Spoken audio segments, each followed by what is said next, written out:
Hello and good afternoon, good morning, ladies and gentlemen. Welcome to this week's new episode of Breakfast at Boom. Happy Friday. It's Friday. We finally made it. The weekend is here. We're going to be playing a lot of games. There are too many games to play. I was literally just having a conversation in agreement with the guys. Everyone's playing something a little different. I'm still into the Helldivers thing. I got up last night at 1:37. Looked at the console and was like, yeah, old man, go back to bed. So that's what I did. I didn't stay up to play Helldivers like I've been doing. I'm about to hit level 13, I think. And I haven't even gone to the caves yet where you're fighting these giant Mothra-like bugs. But I've seen a lot of people playing it. That giant creature, I don't even know what it's called, but it is just ridiculous. And I saw a video of somebody actually killing it by themselves. Like, okay, I'm not effing with that guy. It's probably like level 286 or something like that. But yeah, we're going to have a lot of fun today, folks. We have 3 topics for you. 90 plus minutes of a show to start your weekend off on the right foot. We're going to open up with Silksong.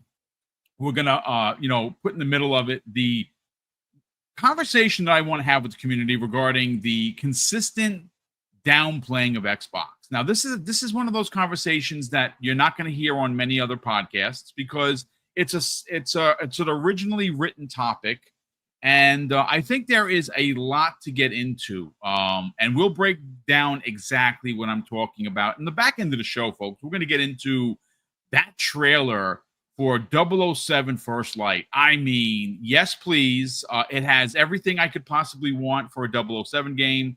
I love the fact that it's not following any story. It is its own original story.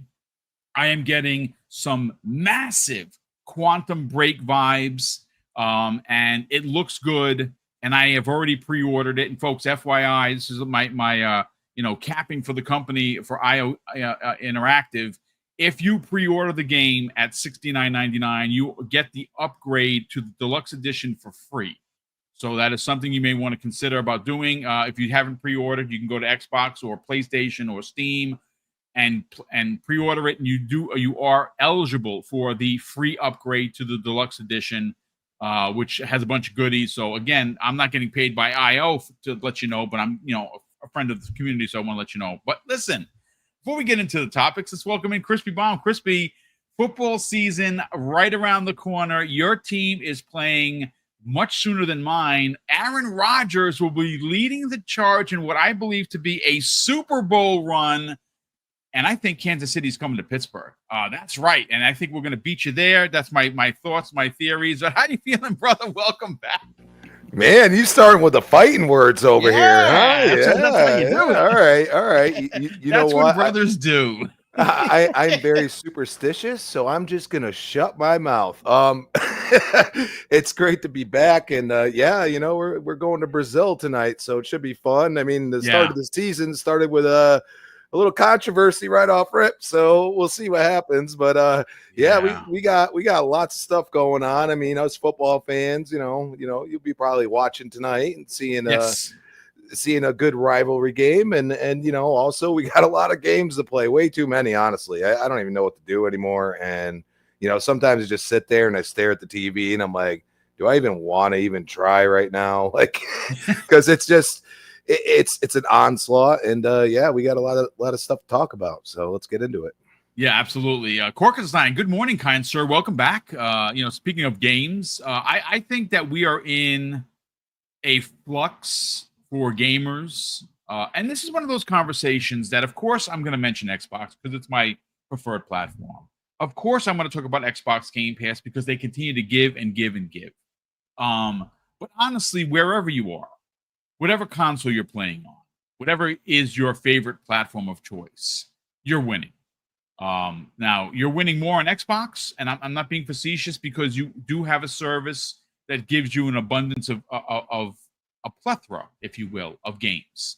But on Steam, you buy your games on PlayStation, on Nintendo. You're buying your games. You're enjoying them. Right now, I would honestly dare say that I think 2025 is going to challenge the great 2007 which is considered one of the greatest years in gaming history with all of the IPs that were released. I think 2025 is going to give it's a run for money. But Cork, how you feeling, brother? Welcome back. Yeah, man, great to be back. I took last week off, and then I'm back this one. So much news happened, and it's like you said, it's a great time to be in gaming right now. There's so much coming out, and it started off even like the end of last year, and it's just been this wild train of releases just nonstop, and we still have more. Like we still have more, Yeah. and even early into 2026, like you said, 007. Yeah. March 26th. And that's not even stuff we don't even know that hasn't been announced yet from TGS or even the TGAs. So it's there's more coming, and like you said, it's an amazing time to be in gaming. I would agree, and we have apologies for that. We have Fuzzy Belvedere, best bald head in the business. Fuzzy, Tokyo Game Show around the corner. Gamescom levied a bunch of incredible treats for every gamer, specifically Xbox gamers. So we are hearing, and we're going to talk about it on Monday, that Kojima is going to be at the Tokyo Game Show. As a matter of fact, he's having his own event, and I believe that we're going to finally see what horror game that is originally an Xbox exclusive, but I don't think any longer is going to be. We're going to get an update on it. We're going to get an update on his other game. So him being there is going to be a really big deal. But folks, I got a feeling that we are going to get a monster-sized announcement for Final Fantasy VII there. And my early predictions, and I don't know anything, folks. This is not me, saying, "Hey, Craig, the insider." No, I'm not an insider, folks. It's my gut feeling.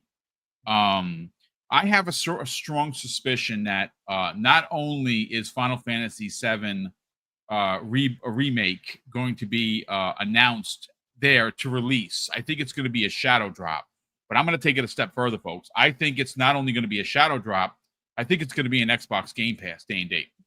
I really feel like, if you remember, Square had flown out. This is a rumor. I don't have this on confirmed, but I did talk to somebody who mentioned this to me, that they flew out to Seattle to apologize for what happened with Sony and Final Fantasy VII. Because you got to remember, that game was announced, and then Sony pulled, the card that they've done many times before. Now, whether it's true or it's not, I do think that based on some of the things that has happened with, this whole Final Fantasy VII thing has stunk from the beginning.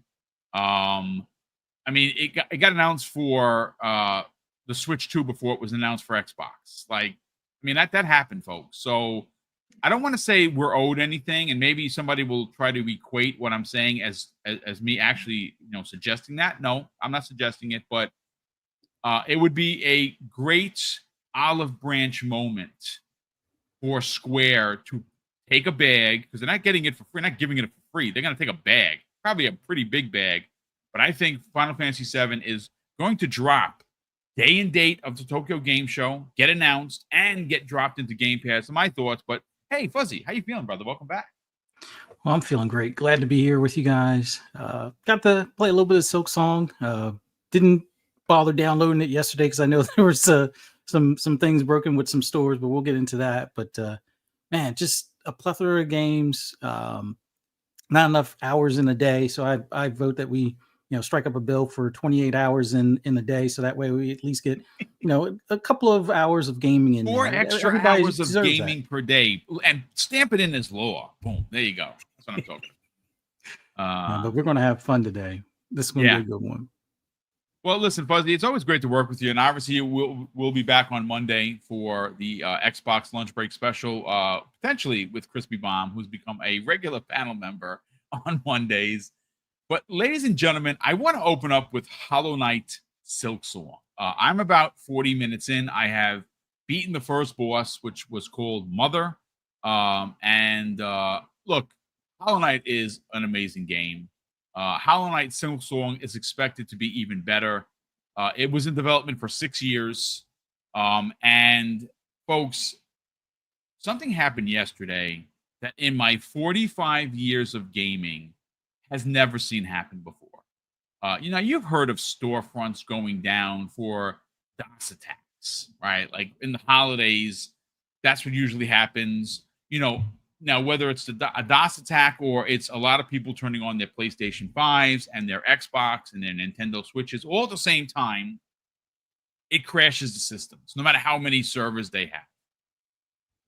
Well, something happened yesterday that in all of my years of gaming, I have never seen before. And I experienced it because, you're starting to see people, hey, how, like for Clobriel, Hollow Knight Silksong available. Oh, this is great. And you go and I load up the store and I get an error message. And I'm like, what? Is my internet crapping out on me again? Maybe it is. So I reset the modem. Nothing. And I said, you know what? Let me hard reset the Xbox. Sometimes that's a problem. I do it, store's still down. So then I just go to the socials. And we got a confirmation, ladies and gentlemen, that Hollow Knight Silksong's release broke Steam, Xbox, PlayStation, and the Nintendo eShop. Like, holy cow, are you kidding me? And then it breaks another record for Steam with over 500,000 concurrent players. Like, first of all, let's just rewind this a bit back, right? Like Team Cherry took 6 years for the sequels from the original, and it's been delayed and delayed and delayed. And a lot of people had some thoughts like, "Oh my God, it's going to be as good. Why has it been so much? Give them, let them cook, whatever. They cooked all right. They cooked." And then they surprise everyone with a $20 price tag. Now, look, folks, I'm not getting a singular dime from Team Cherry. They don't even know I exist. But I'm going to tell you what I did. The minute it came up, I downloaded it. When I was able to download it after hours of it being live on the store, I bought it. $20. And I normally don't get behind or try to encourage anyone to spend their money because, first of all, it's not for me to do. But this is one of those stories, ladies and gentlemen, that just makes you feel really good as a human. Not as an Xbox or a pony or a Nintendork or a PC head. That's just as a human being. You just look at a story like this, it kind of just makes you smile. This is a small team that hit with a game that is very difficult. Hollow Knight, yes, is it playable? Can you beat it? Sure. A lot of people have beaten it 10 times over. The game has a difficulty curve for sure. It is a side-scrolling Souls-like type of game. At times it's passable, and other times you want to throw your controller against the wall. I mean, that's just the way it is. But it's an incredible experience. And 6 years later, well, here's the sequel.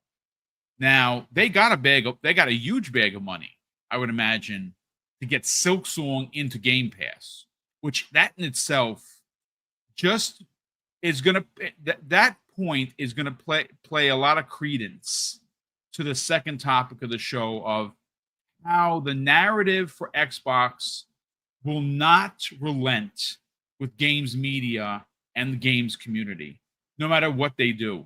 And we're going to get into that. But keeping it focused on Silksong, I think everybody should run out and throw your $20 at this thing. Now, if you do, great. If you don't, I'm not going to get angry. It's your money. I can't spend your money for you.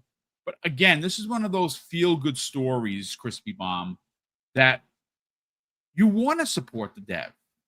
It's $20. This game could have easily came out for $40, and everyone would have lined up on Steam and Nintendo and PlayStation to buy it. I don't know how many people on Xbox would have bought it. Probably a lot of people like myself, because it was $40. I would have spent $40 because I just think that supporting a dev like this that has put so much into this game makes me smile. Crispy, let's get your thoughts on how big of a deal this game was and how it crashed every freaking store in gaming. Yeah, I mean, well, we got to go back to how long people have waited. Yep. I don't have these type of games. It's hit or miss for me. So if I get that itch, yeah, I might buy it. But it's in Game Pass. I mean, I pay for Game Pass. It's a either way. Like I'm not I think they got a really, large bag from Microsoft, especially how many delays they had. Generally these indies, they want to try to get it out as quickly as possible. So, I mean, obviously they were very steadfast and thinking like, yes, we need to make this game as perfect as we possibly can, which, generally that goes in favor of the dev, and clearly it has. So you look at, I mean, I've never heard of it crashing multiple stores, any game. Obviously the price point has a lot to do with it, but also I think this is one of those that, even in spite of the delays, that we're getting more and more hyped instead of the opposite, which can happen. We have seen that. And, realistically, this is a good blueprint for some of these smaller dev teams. I mean, 3 people, even at $20, if it's basically quantity and quality all at once. They're just throwing it out there, and now people have reacted, and clearly, I mean, I think the number is going to be like astronomical. Probably break records down, by the end of like the year, probably. And especially for an indie dev, that's going to break down some walls for some other indie devs and really make them think about how they're going to approach releasing their game. And just congratulations to them. I couldn't see this coming. I mean, I've heard about it for a long time, and it's just like, oh, it's coming, and to have it like hit like this is just crazy, and well deserved. Unfortunately, I'm seeing some acting like that price point is, especially some journalists, which is just, I mean, typical. Acting like that price point is going to hurt indie devs down the road. I don't believe that. They chose their price, and we always say like those smaller teams, like, price it as you see fit, and there's always options down the road if it doesn't sell the way you like. So I was flabbergasted, and really just leave it at that. I mean, you're not wrong. And what's interesting? You made mention of a story that I did not see. Criticism on a lower price. I was just going to blindly comment on it, but I don't have the story. So if you don't mind, drop it into the DMs and give a quick read while I hand the mic over to Korkenstein, because that's the kind of stupidity in today's journalism that I am talking about. If you want to complain, see, I mean, look, I put it this way. Like, I have a voice. I have a podcast. I have 5 of them per week. So I have a responsibility to be honest. I let you know when it's my opinion. We don't have to agree, but I'm entitled to it. But I do keep it a buck. And when I am going to use someone's story, I give credit and I add it to the show notes, so the credit could be pushed forward like it's supposed to be. When I see something that I find to be foul or incorrect, I will comment on it. Yes, it's my opinion, but I will take it to task.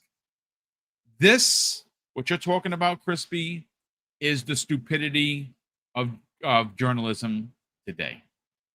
If you want to complain about a company nickel and diming you, great. You should complain. You shouldn't get nickel and dimed. If you want to complain about a game being popular and them taking advantage of it and upping the price because it's a popular game, I hear you. To complain about a game being too cheap and too good is almost in the line of Xbox being too good, it's destroying the industry. The stupidity, ladies and gentlemen, is just not to be believed. Korkenstein, let's try and keep this positive, and let's talk about Silksong breaking the internet. Like we always say it, like, oh, if Spider-Man gets announced for Xbox, the internet is going to break. It probably is. But honestly, a game that came out for people to buy broke the internet. Insane. Let's get your thoughts, man. Yeah, I mean, this is what happens when a developer is able to release the game the way they want to. This is what happens when there's no insider culture, there's no leaking, there's none of that. It's pretty much these guys were able to create something awesome, and release it the way they wanted to release it, market it the way they wanted to market it. And it's incredibly successful. I mean, I played Hollow Knight. I don't know if I 100%ed it. I got pretty far, but I definitely finished it. But yeah, it's great to see that these guys are doing great, and for people to to trash the price point, that just makes zero sense. I mean, I'm pretty sure the Game Pass bag helped. And these guys are able to play, they're pricing their own game. They're not rookies at this. They know what works. They've been in the industry for a while. It's a solid team. They have a solid game. And it's something that they're passionate about, and it's something they worked very hard on. And they're gonna price it to where it's gonna reach the most people possible. That's what gaming's about. Getting people to play games, to have fun, enjoy what they're playing. Developers work very, very hard on all this stuff. Which people forget. There's actual real people that did, worked on this. But you're playing, and yeah, I haven't been able to play it yet. I'm gonna be honest. Indie comes first. Like I said, I'm a huge Indiana Jones fan, so the DLC unfortunately released on the same day.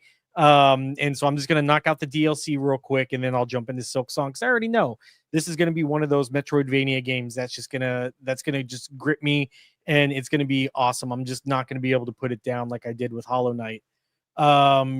And yeah, so I'm totally happy. Congrats, Team Cherry. You guys deserve it. If as far as breaking the internet, I mean, that's just insane. I mean, Grand Theft Auto maybe, but that's the only other one I could think of. That would probably kind of shut down some systems. But other than that, yeah, good on Silksong, good on Hollow Knight. It's available on Game Pass. Even if it isn't, it's $20. Pay the $20. Be able to get a solid experience. And yeah, that's all I got. It's pretty awesome. Well, I mean, look, Chris Baum shared it, folks. If you want to check it out, he just dropped it into it's Destructoid, not a surprise. Destructoid equates the same thing as like the Inquirer, like Elvis bangs alien, comes back to life. Like that's about what the worth of Destructoid. I haven't heard that name in a long time, and there's a reason, because they're shit. So that's not surprising at all. And the title's even ridiculous.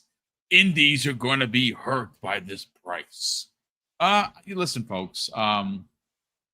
Gaming is going to be hurt at continued price hikes. Mario Kart World is $80 if you want to buy it.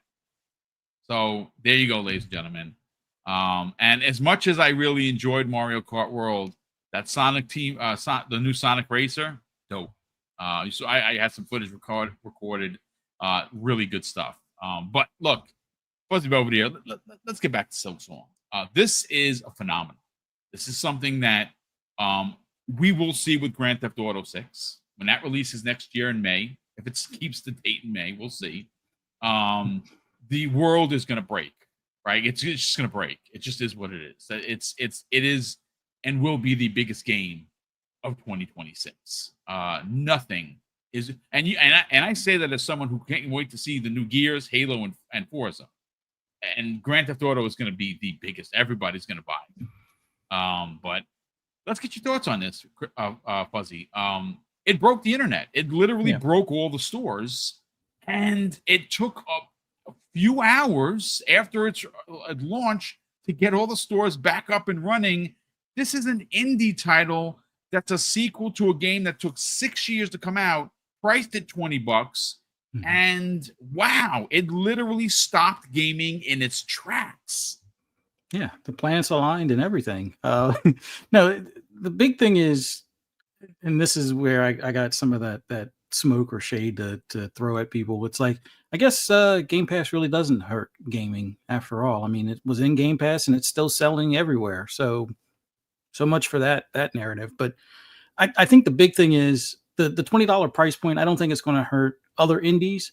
I mean, sure, they could have probably gotten a good bit of the same sales if it was priced at 30. But I think pricing at 20 makes it like that. You don't even think twice about it. Even if you already have a full plate of games, you're going to pick it up for $20. You might not get to it for a couple of months, but you're still going to pick it up at $20. If it's at $30, it's like, well, I'll wait because I'm still playing this game or that game. But at 20, it's you buy, you add it to your backlog of games, and you get around to it when you get around to it. So I think that was a smart move on their part. There's always this threshold of where do you price a game where you would get the most sales? Like if you do it at 30, do you stand to lose a couple million sales? Well, but doing it at 20, I think you have people not even thinking twice about picking it up and adding it to their library. So it's great to see that the game is doing so well that it's breaking stores. And yes, Grand Theft Auto 6 will probably do something similar, but it's still that price point is going to be a much larger entry point for Grand Theft Auto 6, unfortunately. But yeah, I play a little bit of it. It's right in tune with a continuation from the first one.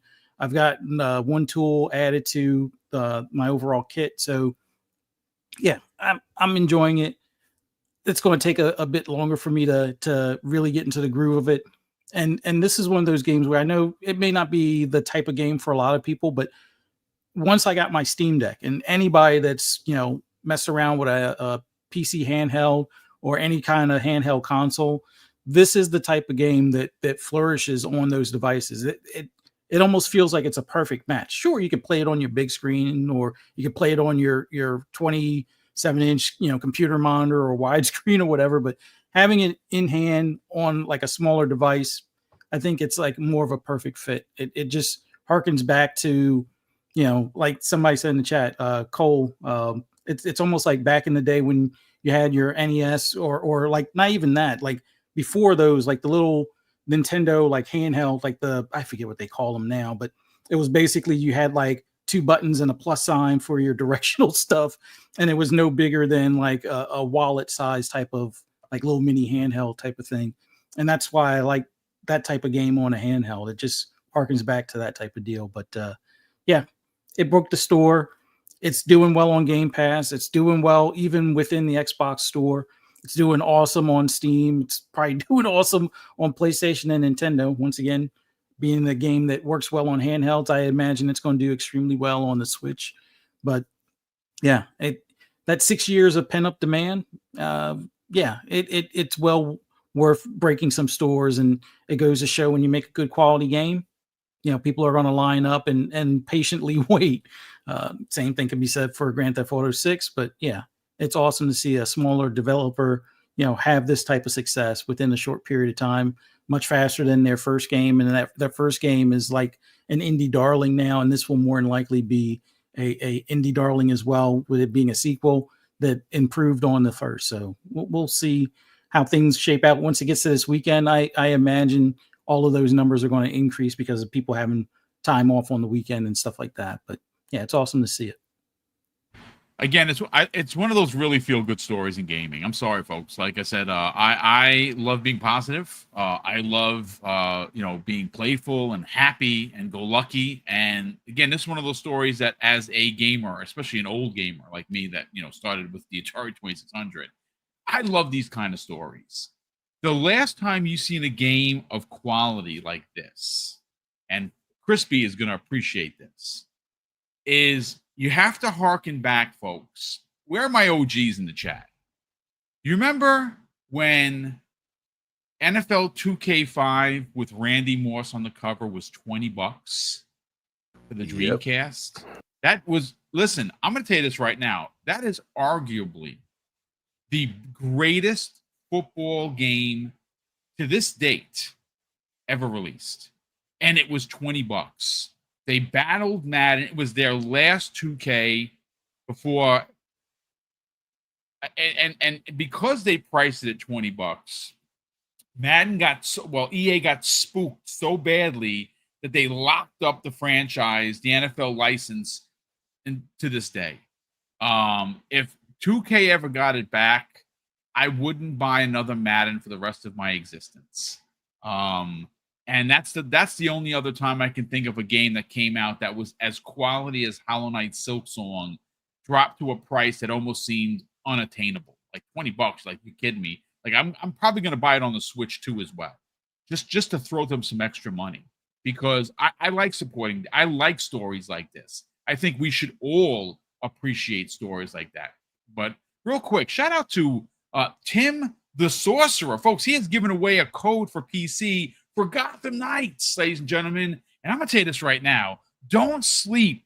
Don't listen to the haters. Gotham Knights was awesome. And if you played, and listen, it had the greatest level up system, because normally you pick a character and all your other characters stay behind. Not in Gotham Knights. When the character that you used, you leveled up, which I used the Hood. Dope character, because he uses guns. So it was so freaking good. Don't sleep on Gotham Knights. So shout out to Tim the Sorcerer for the gift. We super appreciate it. And folks, obviously I got to get back into the swing of things. But you obviously know that Mrs. Boom and I were approached by Volari. They're a gaming pillow company. I have several of them. I'm someone that suffers from a back injury from a long time ago. And as I get older, the back gets a little worse. And gaming, I like to do. But sometimes I find myself hunching. So I'm going to start rolling the commercials at least once a week, because we owe it to them for reaching out to us. And right now, folks, I don't know whether you've been keeping your ear to the floor. If you go to my Twitter account, I have an ad pinned. They teamed up with Bethesda. Bethesda reached out to them, and they have a Bethesda line of pillows. They have Fallout, they have Starfield, they have all of your favorite IPs, Doom, Elder Scrolls, and their pillows are freaking dope. So if you are a fan and you are interested, go to that. I'm going to drop the link in the chat momentarily after I run the commercial. And folks, you can save 15% off that pillow right now. But check it out, ladies and gentlemen, and 30 seconds. We'll be back in a half a minute.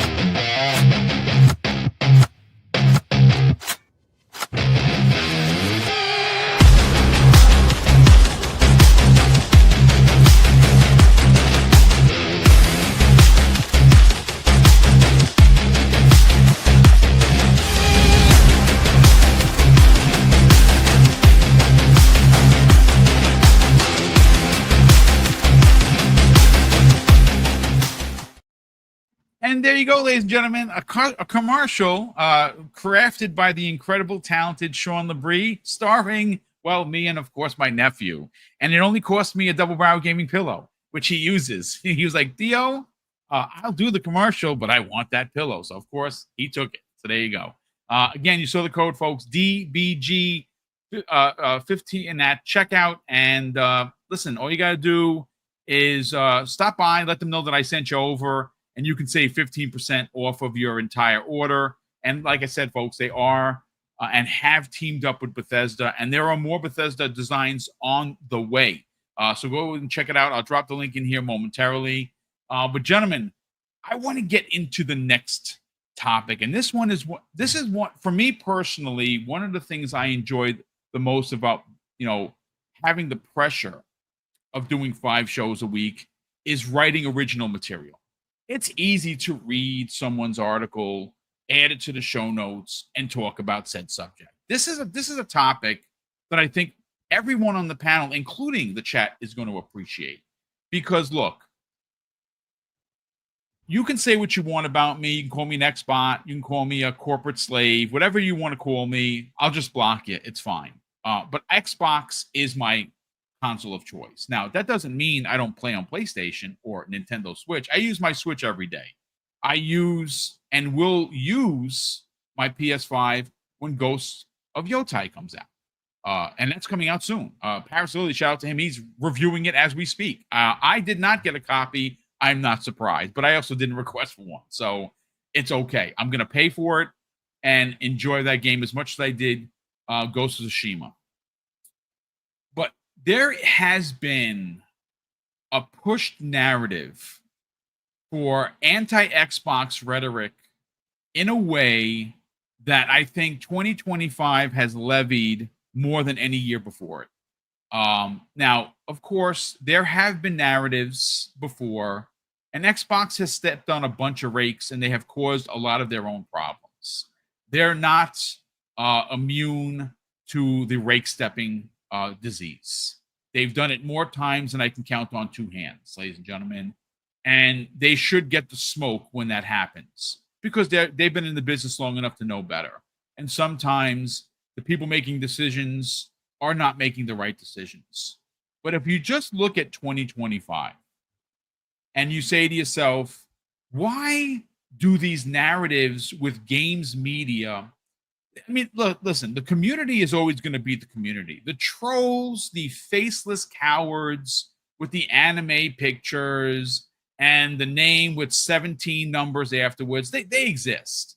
And probably all they watch is porn and try to be hateful POSs on the internet because they're faceless cowards, right? That's what they do. So when they act like that, we all just like we kind of just shrug our shoulders because that's who we thought that they were.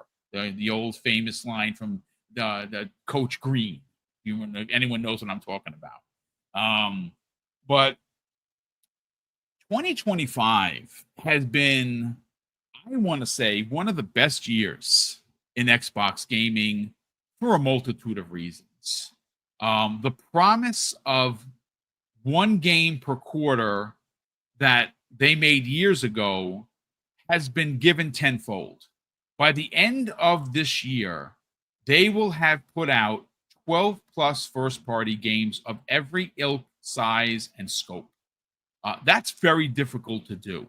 Xbox is in a position where the next 2 years, I mean, just if you want to keep it tight and just say, let's talk 2026, the forecast for that year, for next year, is the first Xbox OEM device by what we all believe to be Asus, and the trilogy or the trinity of games known as the Pillars of Xbox will all have a new edition, a new Gears, an old new Halo, and a new Forza, on top of what we could see Fable, State of Decay, and a bunch of others. Clockwork Revolution, potentially, and a ton more, right? But if we just look at 2025 and you just say the words Xbox Game Pass, somehow or another, that enrages people, especially games media, because we are constantly told that it's, and we talked about this on Primetime Gaming, there have been articles that have been written where people have not suggested, have literally said that Xbox Game Pass is too good. And it's so good that it's somehow going to destroy or implode the industry as we know it. Now, I don't know so much about you folks, but I know that I personally don't give a flying shit what happens to the industry. And I don't mean that I'm not being a troll. I mean, I am a customer first. So if I spend my $20 per month, which I do for Xbox Game Pass, I expect there to be games there every month, followed by every year and every year afterwards that are going to make worth my $20. But that's not where the narrative starts and stops, folks. Let's see. Let's see if I can come up with a few. Xbox don't buy games. Well, I think that has been broken because of Helldivers, which apparently is on pace as it currently stands. It's outselling the pace of PlayStation 5, its own platform. Where are the trolls now? They're in witness protection, folks, because they're cowards, right? Team Cherry's game, we just talked about it, folks. Lighten up the charts, right? On Xbox. Well, it's on Game Pass. I thought Game Pass was a game killer.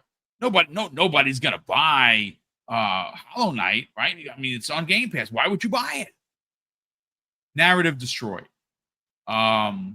And I mean, there's a host of others. I'm sorry that I don't have them listed, but it'd be as long as my arm. So I just kind of want to talk about when does this stop, Crispy Bomb? When does Xbox turn the corner? And I'm not expecting a kumbaya moment, but you got to give credit where credit is due. Like they have led the charge in first party development. They have led the charge on first party games that have become third party dominant sellers on PlayStation. They are giving people boatloads worth of games in Xbox Game Pass. They have a roadmap that goes all the way through 2027. They have a hardware roadmap that has started and will finish in at the end of October when these consoles, when the handhelds come out, the OEM partnered handhelds. That will continue through 2026 with the console that is going to be an open platform, followed by, in 2027, a dockable handheld like the Switch and their own box underneath the TV. I don't know how much more a company can give you, but let's try and make sense of this anti-Xbox rhetoric narrative that just does not seem to end. We want more anyway. Like that's just the way the world works now. It's like, oh yeah, you're gonna give us all these games. Which, if you really look at it, even like Expedition 33 is like an example that kind of destroyed narratives. But yet they keep running with them. Wonder why? Maybe it's clickbait more than anything. People sometimes might not be as dumb as they act on the social platforms, just to let you know, people. They might be doing it on purpose. I have receipts about some of those people, but if I need to use them, I bring them out. I don't like fake people. It's one of those things that these stands are like in witness protection right now. I don't know what they're doing. They just spew out stuff, and it's like, dude, that was destroyed months ago. That was destroyed years ago. I don't think this is ever going to stop unless Xbox, I guess, sells enough consoles. It's the only thing they ever throw at us.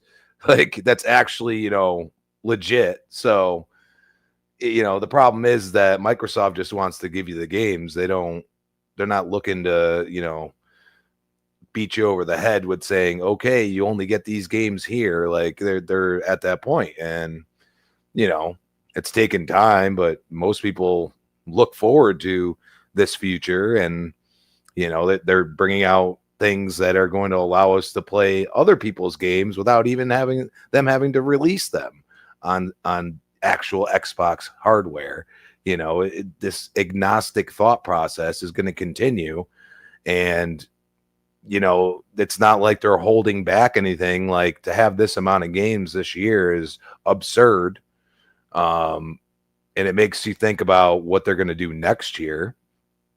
But, we ignore the fact that we're used to these type of things. If you have any subscription service, like, you're waiting for that next big show, when it's coming months before, and, there's not, and I guess that's the one excitement that Xbox can have, is that they can say, hey, here's a shadow drop, because we love those.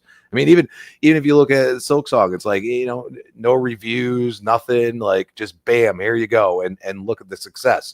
So, there's just an opportunity from Microsoft to destroy the narratives, which I feel like most of them are done, and just continue to just do what they're doing. And I think as this new generation unfolds, people are going to look back on these next year, this year, even last year was pretty good, and look at it and say, well, if they continue on this, why not get an Xbox if you want to play on a console, and have these other opportunities, and buy games where you want, and do things that we've never really experienced on console. And I think that's the future we're looking at.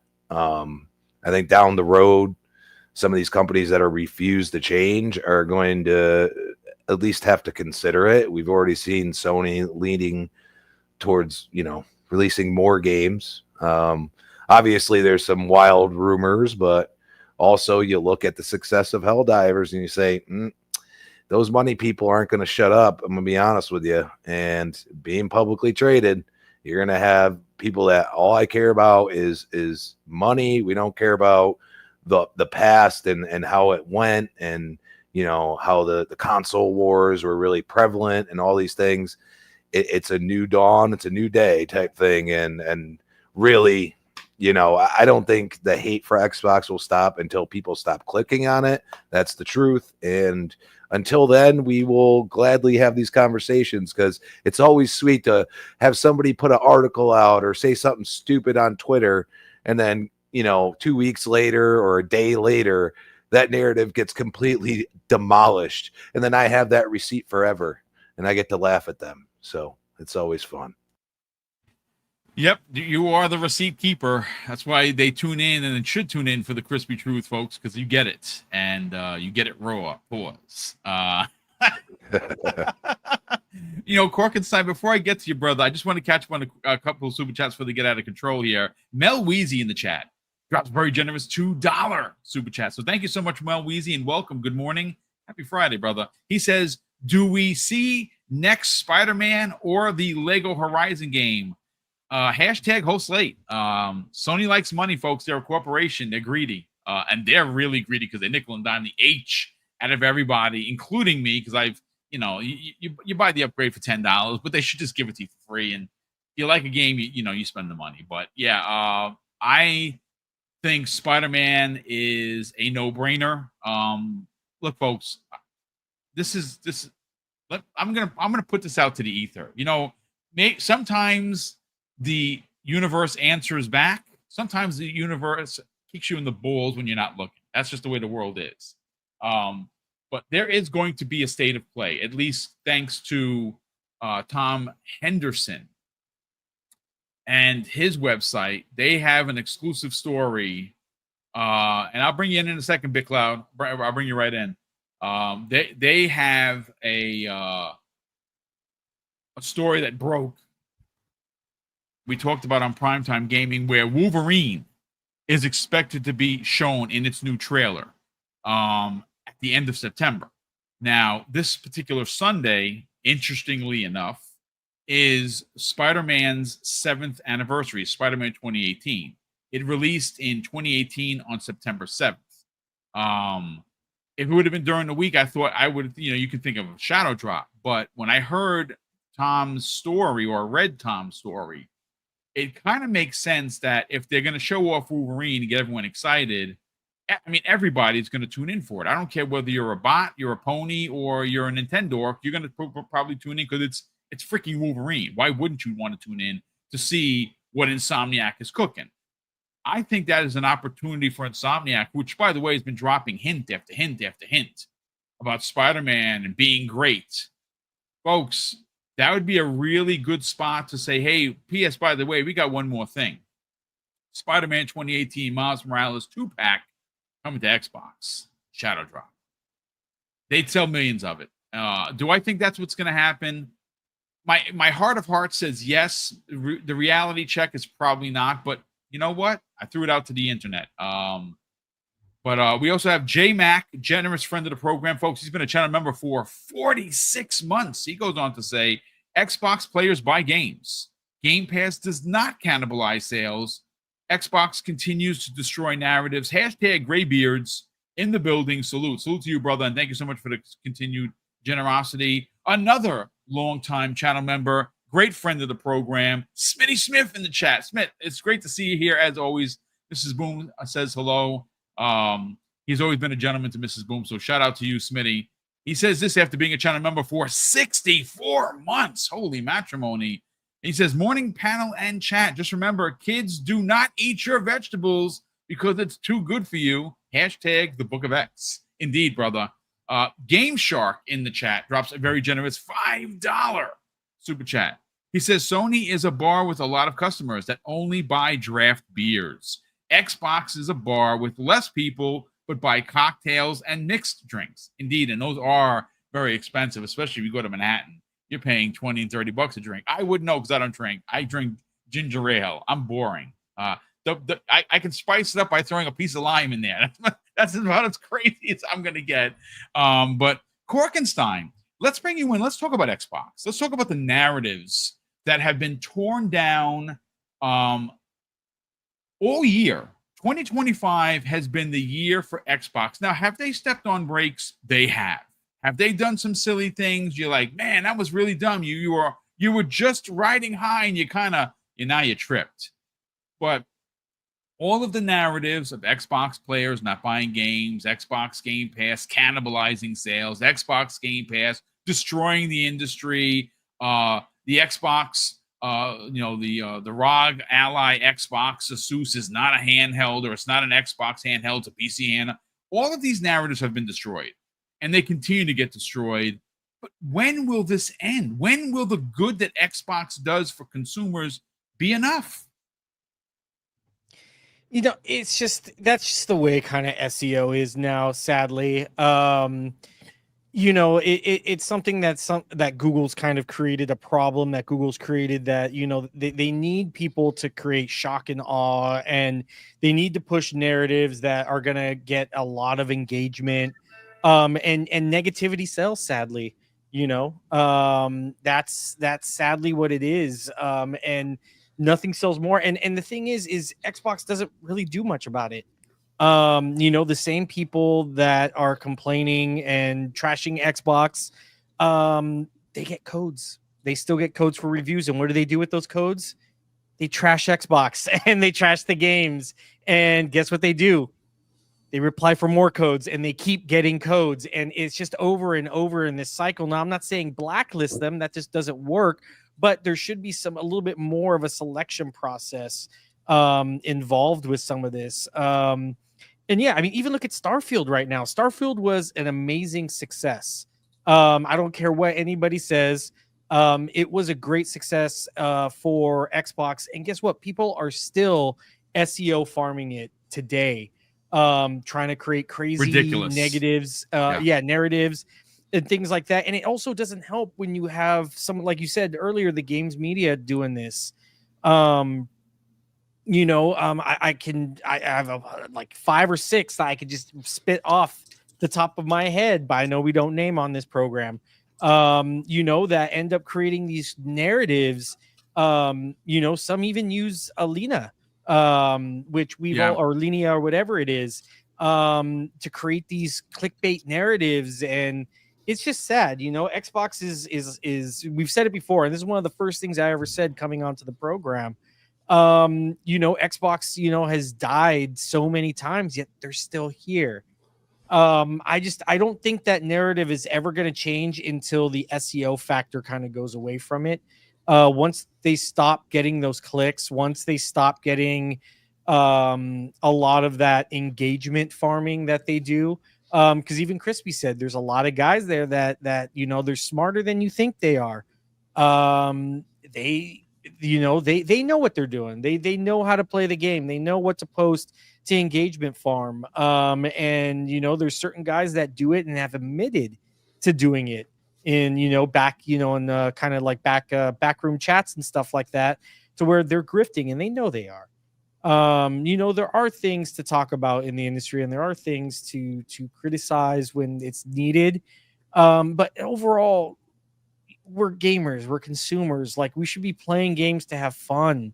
None of us are CEOs, at least on the Microsoft PlayStation level. We need to go back to talking about games that and enjoy, and what we actually find happiness with. And that's what the hobby was, why we all started this. And it's just sad that a lot of us have forgotten that. To just sell negativity is it's just so disgusting. It's just like, I don't know, it just makes me feel dirty about it. Because it's such a great hobby. Like, I mean, how many of us played sharing split screen and stuff back in the day? How many of us have made friends like that we've played games, staying up doing LAN parties with Halo, or even online stuff where we've created these bonds where people are like family now. with us, and that's because of gaming. And to see these people come in and trash that and try and create something that's so, especially when it's healthy for the industry, especially when it's pro consumer, it's good for you. Like, Game Pass is good for you. It's good for you as a consumer. Why are you going to hate that?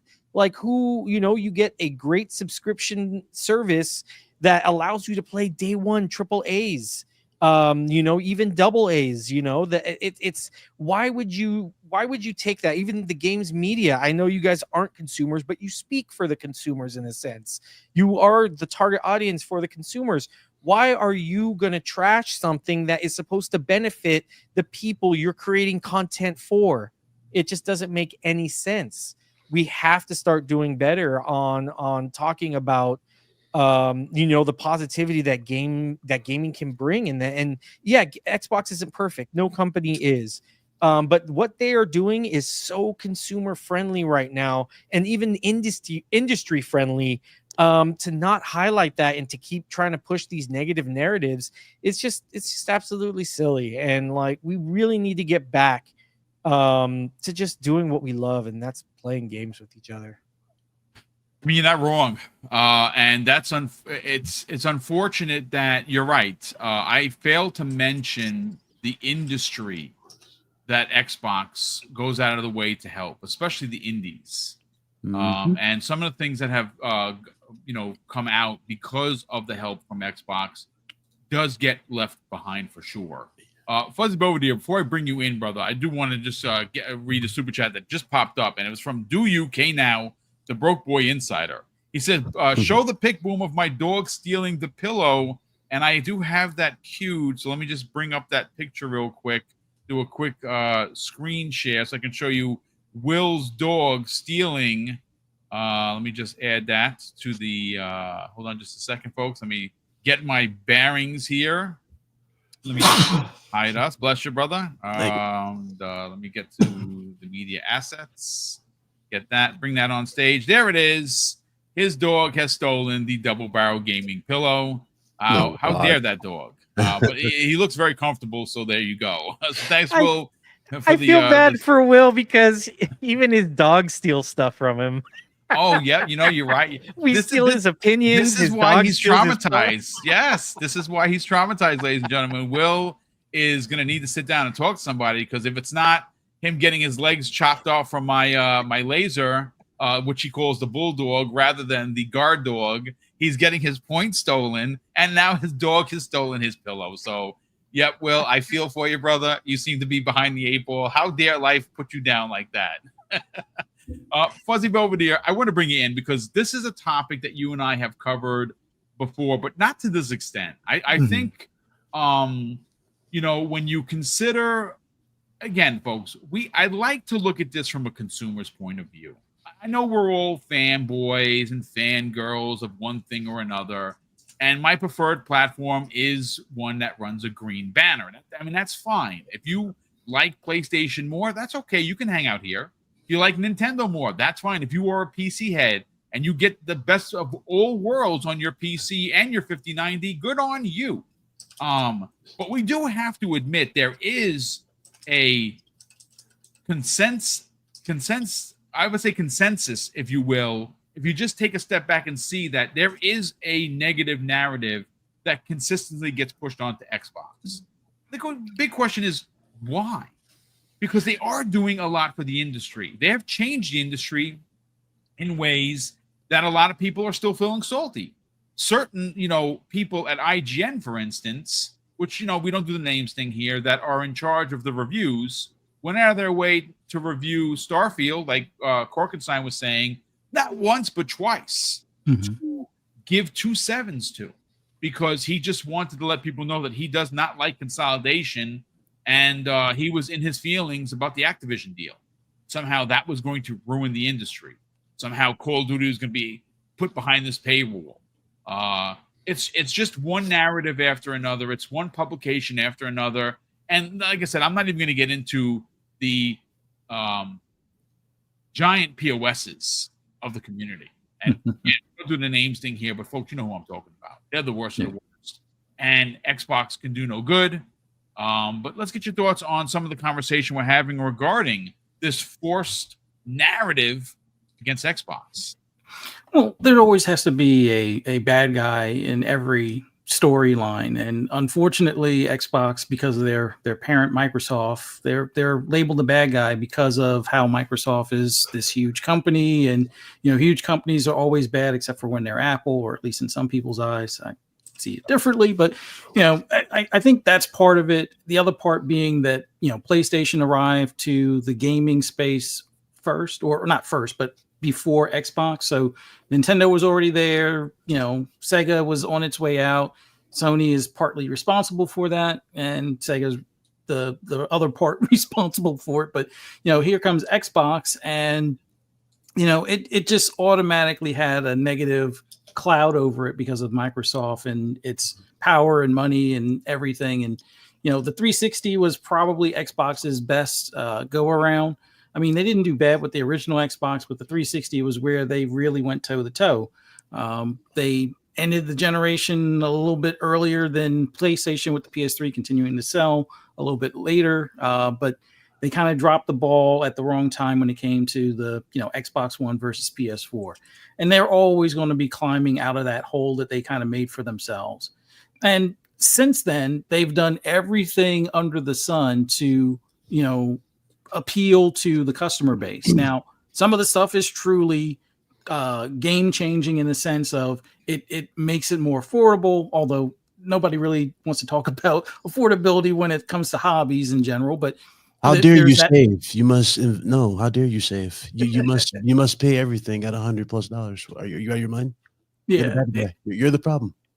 And that's the thing. It's like there's so many things that Xbox has done to enrich the gaming space, whether it's things like Game Pass. It does put a little bit more of a spotlight on some of the smaller devs that would be fighting or tooth and nail to make any airtime as far as for marketing and such, bringing more of a spotlight on like ID at Xbox and things like that, as well as still making AAA games with some of the studios they've acquired. Now, on the flip side of things, people look at some of that change as, what's wrong with gaming, consolidation and so forth. But, last time I checked, consolidation doesn't directly affect how well a game plays on your console. I get it.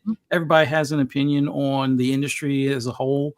And there's some good things about the industry and there's some bad things, whether you want to look at crunch or, this roller coaster of layoffs and such. But that's across the board. It's not just solely Xbox that is, responsible for some of the negative stuff.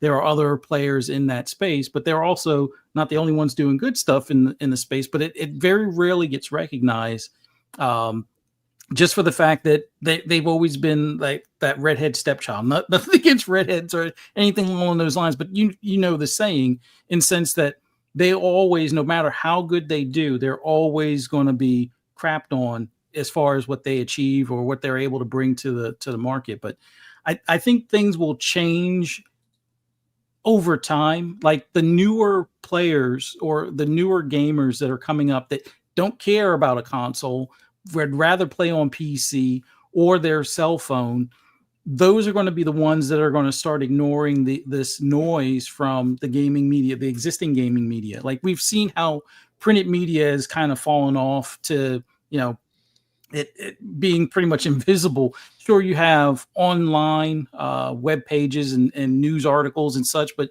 even that's kind of fallen on the wayside as attention spans, shorten even further. Like nobody wants to read an article that's going to take them 18 minutes. They don't even want to really read an article that's going to take them 5 minutes. So if you could do a quick snapshot video that's 30 seconds or less, that's where you're in. And I think whether it's Xbox themselves kind of pivoting and making more of their media stuff or marketing lean more towards that aspect, which will probably alienate a lot of us, of the fan base, because they're like, what is this nonsense? What is with these quick 30-second quips that make no sense kind of thing? But you have to cater to the audience that's in front of you. And right now, that's what Microsoft is doing. That's what Xbox is working towards. And it rubs the gaming media the wrong way. whether they adjust, we'll see. We've seen a lot of closures of some of these online sites. Now, some of them are still well funded because they're part of that same consolidation that is bad for gaming. Apparently, isn't bad for gaming media, but you know that's the other hypocrisy in the sense of let a conglomerate just own 15 different magazines as far as gaming is related, but that's a whole nother story. Just like black hole games, like these free to play games that are probably the bigger detriment to the gaming space. Nobody really wants to talk about that because I guess some of the people that are behind those games have a lot more resources and power within the industry. And yeah, you badmouth Epic, you're good luck getting access to any Unreal Engine 5 game that's coming out or anything from Epic in general. And knowing that you're going to be the bad guy because they can spin things for the Fortnite crowd, that you are the bad guy. So nobody's going to talk about how they're more of a detriment than Game Pass would be, kind of thing. But it is what it is. I think over time, the gaming media as we know it will kind of fade away. You've seen some of them break off from, the bigger, I guess shows or podcasts and such, and have broken off into their own individual things. And it seems to have garnered them more success than being part of the bigger conglomerate. But I think that's going to be the way of the future, where you're going to have more streamers, content creators that are going to be the voices. Now, you're still going to have the toxic ones or the ones that are more of the console warring factions. But I think over time, people are just going to look at it as, hey, can I play that on the device I already have, whether it's my phone, my Steam Deck, or my PC, or the Xbox console under the TV? And I think that's where, people are going to gravitate to. It's going to be, hopefully at some point we get back to talking about the games, how much fun they are, or how broken they may be at launch, and how many patches they need, or why we still need day one patches in the industry where they don't have some of the stresses of what we did during COVID and so forth. They should be able to get these games, right out the door, kind of thing.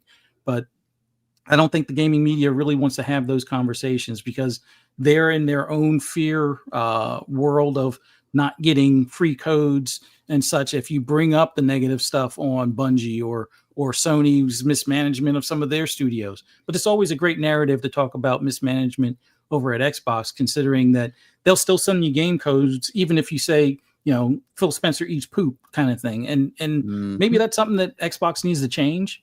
Maybe, I don't know. I can't see it going well for them to even start, pulling things back, because then the media will call them out, just like they call out games that aren't what they want them to be. Like Far Cry is a Far Cry game, but they somehow don't want it to be a Far Cry game. So now they crap on it to the point where nobody buys it, kind of deal. Or when you look at things like, what was it? The Suicide Squad Kills the Justice League. Oh, well, that wasn't the Batman game they wanted, so everybody seemed to crap on it until they started playing, and then they actually enjoyed it. But it's like at that point, you'd already convinced all of the people that may have been on the fence to avoid it. But I don't know. The gaming media, I won't say they're becoming more irrelevant, but they are going to have a smaller niche of the market. They still have, like, your IGNs of the world still have a big, piece of the pie, but as time goes on, it's going to start shrinking. And we've seen it shrink over the past few years, where either people have left and done their own thing, or things have kind of, condensed to some extent, and, they'll continue to do so. That's it. I mean, it's a fair point. I have lost total faith in games media. There are certain sites that I still frequent, that I still appreciate. Tom Henderson, Tom Warren, Jez Corden of Windows Central. There are some others, like I've had a chance to meet multiple times. Andy Robinson from VGC, Gentleman of a Man. I like their journalists. I used to exclusively use VGC, and I still do. Game Rant, sometimes they clickbait. I don't like all of their stuff, but I do like some of it. There are certain sites that I do frequent. Some of the big ones I don't. IGN, I wouldn't touch with a 10-foot pole. So, I mean, not everyone there is a bad guy for sure, but I don't like the way they do their business, and I certainly don't like a lot of the journalists. And I'm not, again, we don't do the names thing here, so it's, my opinion is moot. But yeah, I've lost faith in games journalists, which is why I turn to a lot of the content creation community for game news, reviews, and opinions. Real quick, shout out to Korkenstein, who threw a couple of codes in the chats. And This War of Mine, it was one of them. I don't know what the second one, Cork, was. I did Serial Cleaner. Serial Cleaner. Yeah, that's what it was. I did another one. I can't remember. Oh, nice, nice. So again, Christmas in September, folks. Mrs. Boom and I just dropped a code for Shinobi on Steam. So if you did get it, please let me know if you did get it. Yes, that was actually a code that was sent to me via Limited Run Games. I bought the collector's edition, and not only did I get the physical copy, I got a Steam code. So of course we wanted to give something away along with everybody else. So if you did get any of these codes, let's throw some thanks into the chat. Super appreciate that. But BitCloud Gaming, first of all, welcome back, brother. Great to see you here.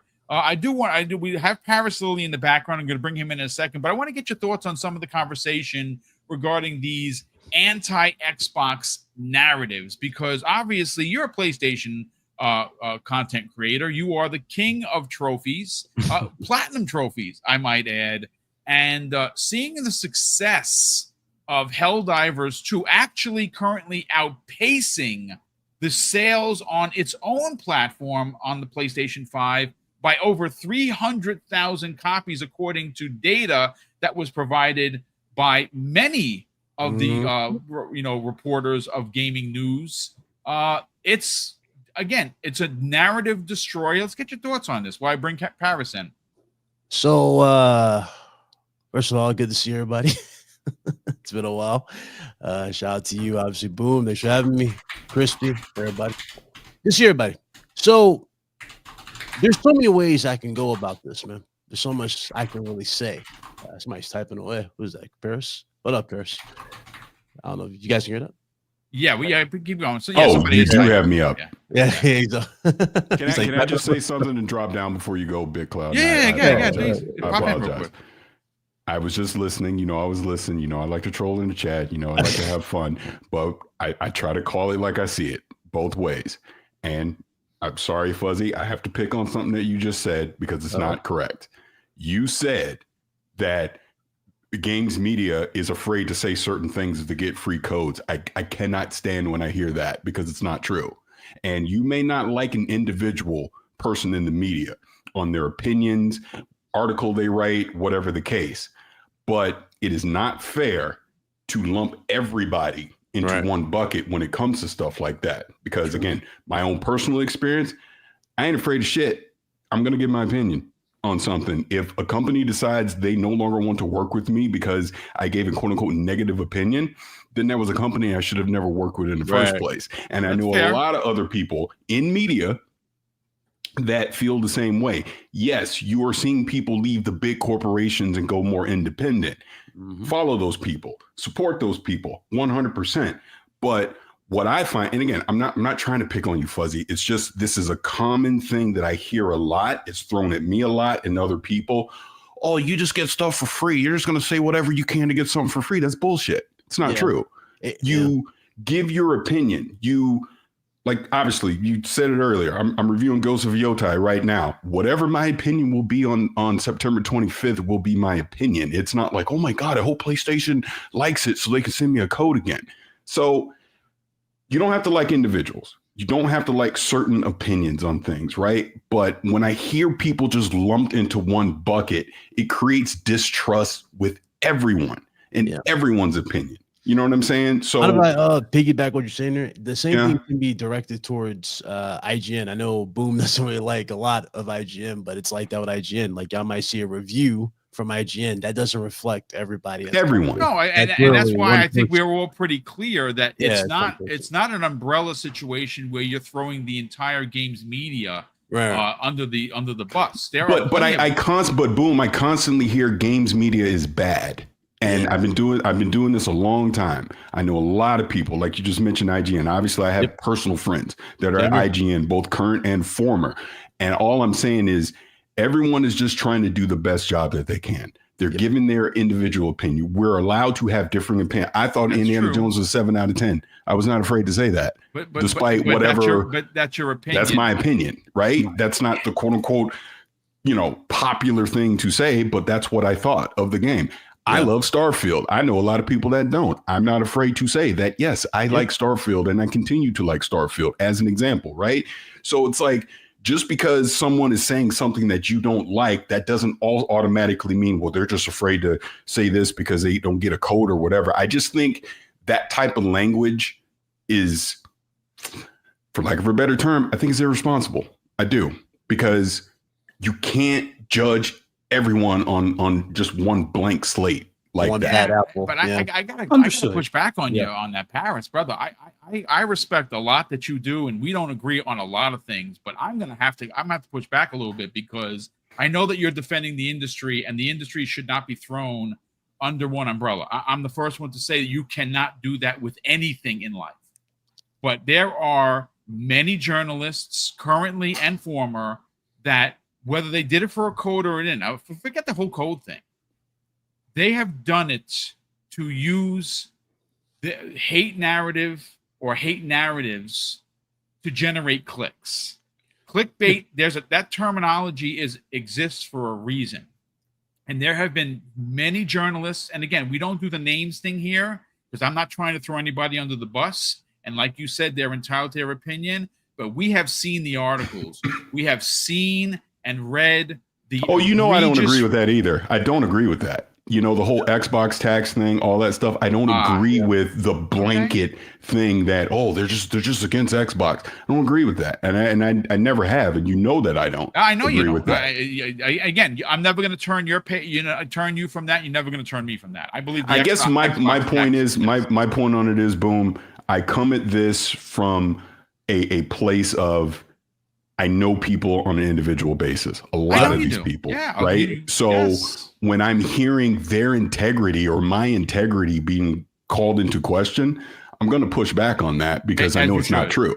No, that's fair. Like there's not no secret meeting like when they drop their videos. Like, you have to redo that to make this an 8 or a 9. There's no. And to the chat, you do not have to agree with me. But here's the thing: again, I'm always call it like I see it. I'm not afraid to have the unpopular opinion. You may not like what I'm saying right now, but I'm telling you how it is. Bottom line. No, I mean, again, listen, fair. The Paris. That's why we love having you on. Obviously, you come on. You have you key to the front door. You walk right in, and you can drop your opinions as you want, and no one's going to challenge you for it. They're your opinions. We disagree on a lot of things. The Xbox tax is one of them. The games media situation. Yes, you are. Let's keep something a buck. Let's keep something a buck. Since people think I'm the quote unquote Xbox guy, Xbox shill, all this stuff. Nah, you're not a shill. Let's talk about let's be real. Xbox has earned a lot of the criticism that they get. Sure, They're not perfect by any means. They have made a lot of mistakes over the years, and they know it. Yeah. So when you see them being critiqued for certain things, when you see them being questioned for certain things, those are valid. I mean, that obviously is industry wide, but I do think people need to understand they're not, they're not perfect. They're not an angel when it comes to a lot of things. Obviously, we just went through all these layoffs that just happened. Freaking terrible. Studios closing, games getting canceled, stuff like that. Mm-hmm. You got to take the good with the bad with that. So just because someone is being critical of something Xbox has done doesn't make everything Xbox bad, but it also doesn't make everything Xbox good either.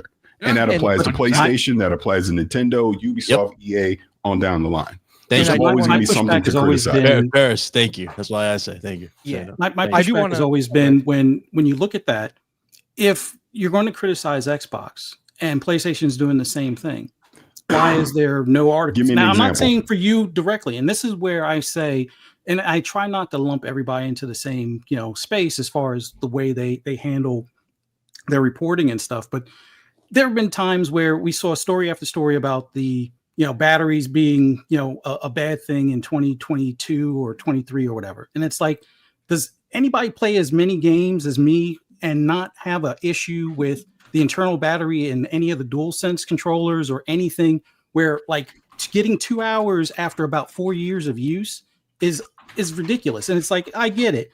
buy a second controller so that way you can swap between them. But I don't have to do that with my Xbox controller because either the replaceable batteries that are rechargeable work longer, or the internal battery on like the Elite winds up lasting 3 days without having to have it sit on that little cradle.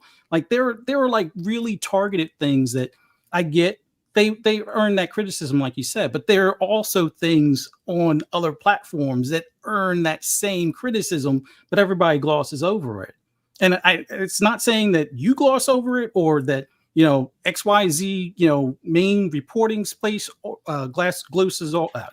glosses over it, but it's like when you see them make 16 posts on Twitter about the Series S is what's wrong with the industry, but yet they don't look at the Steam Deck as being that same problem, being a less powerful device. Now, is it a matter of the devs having the issue, or is it the device was crap out the gate?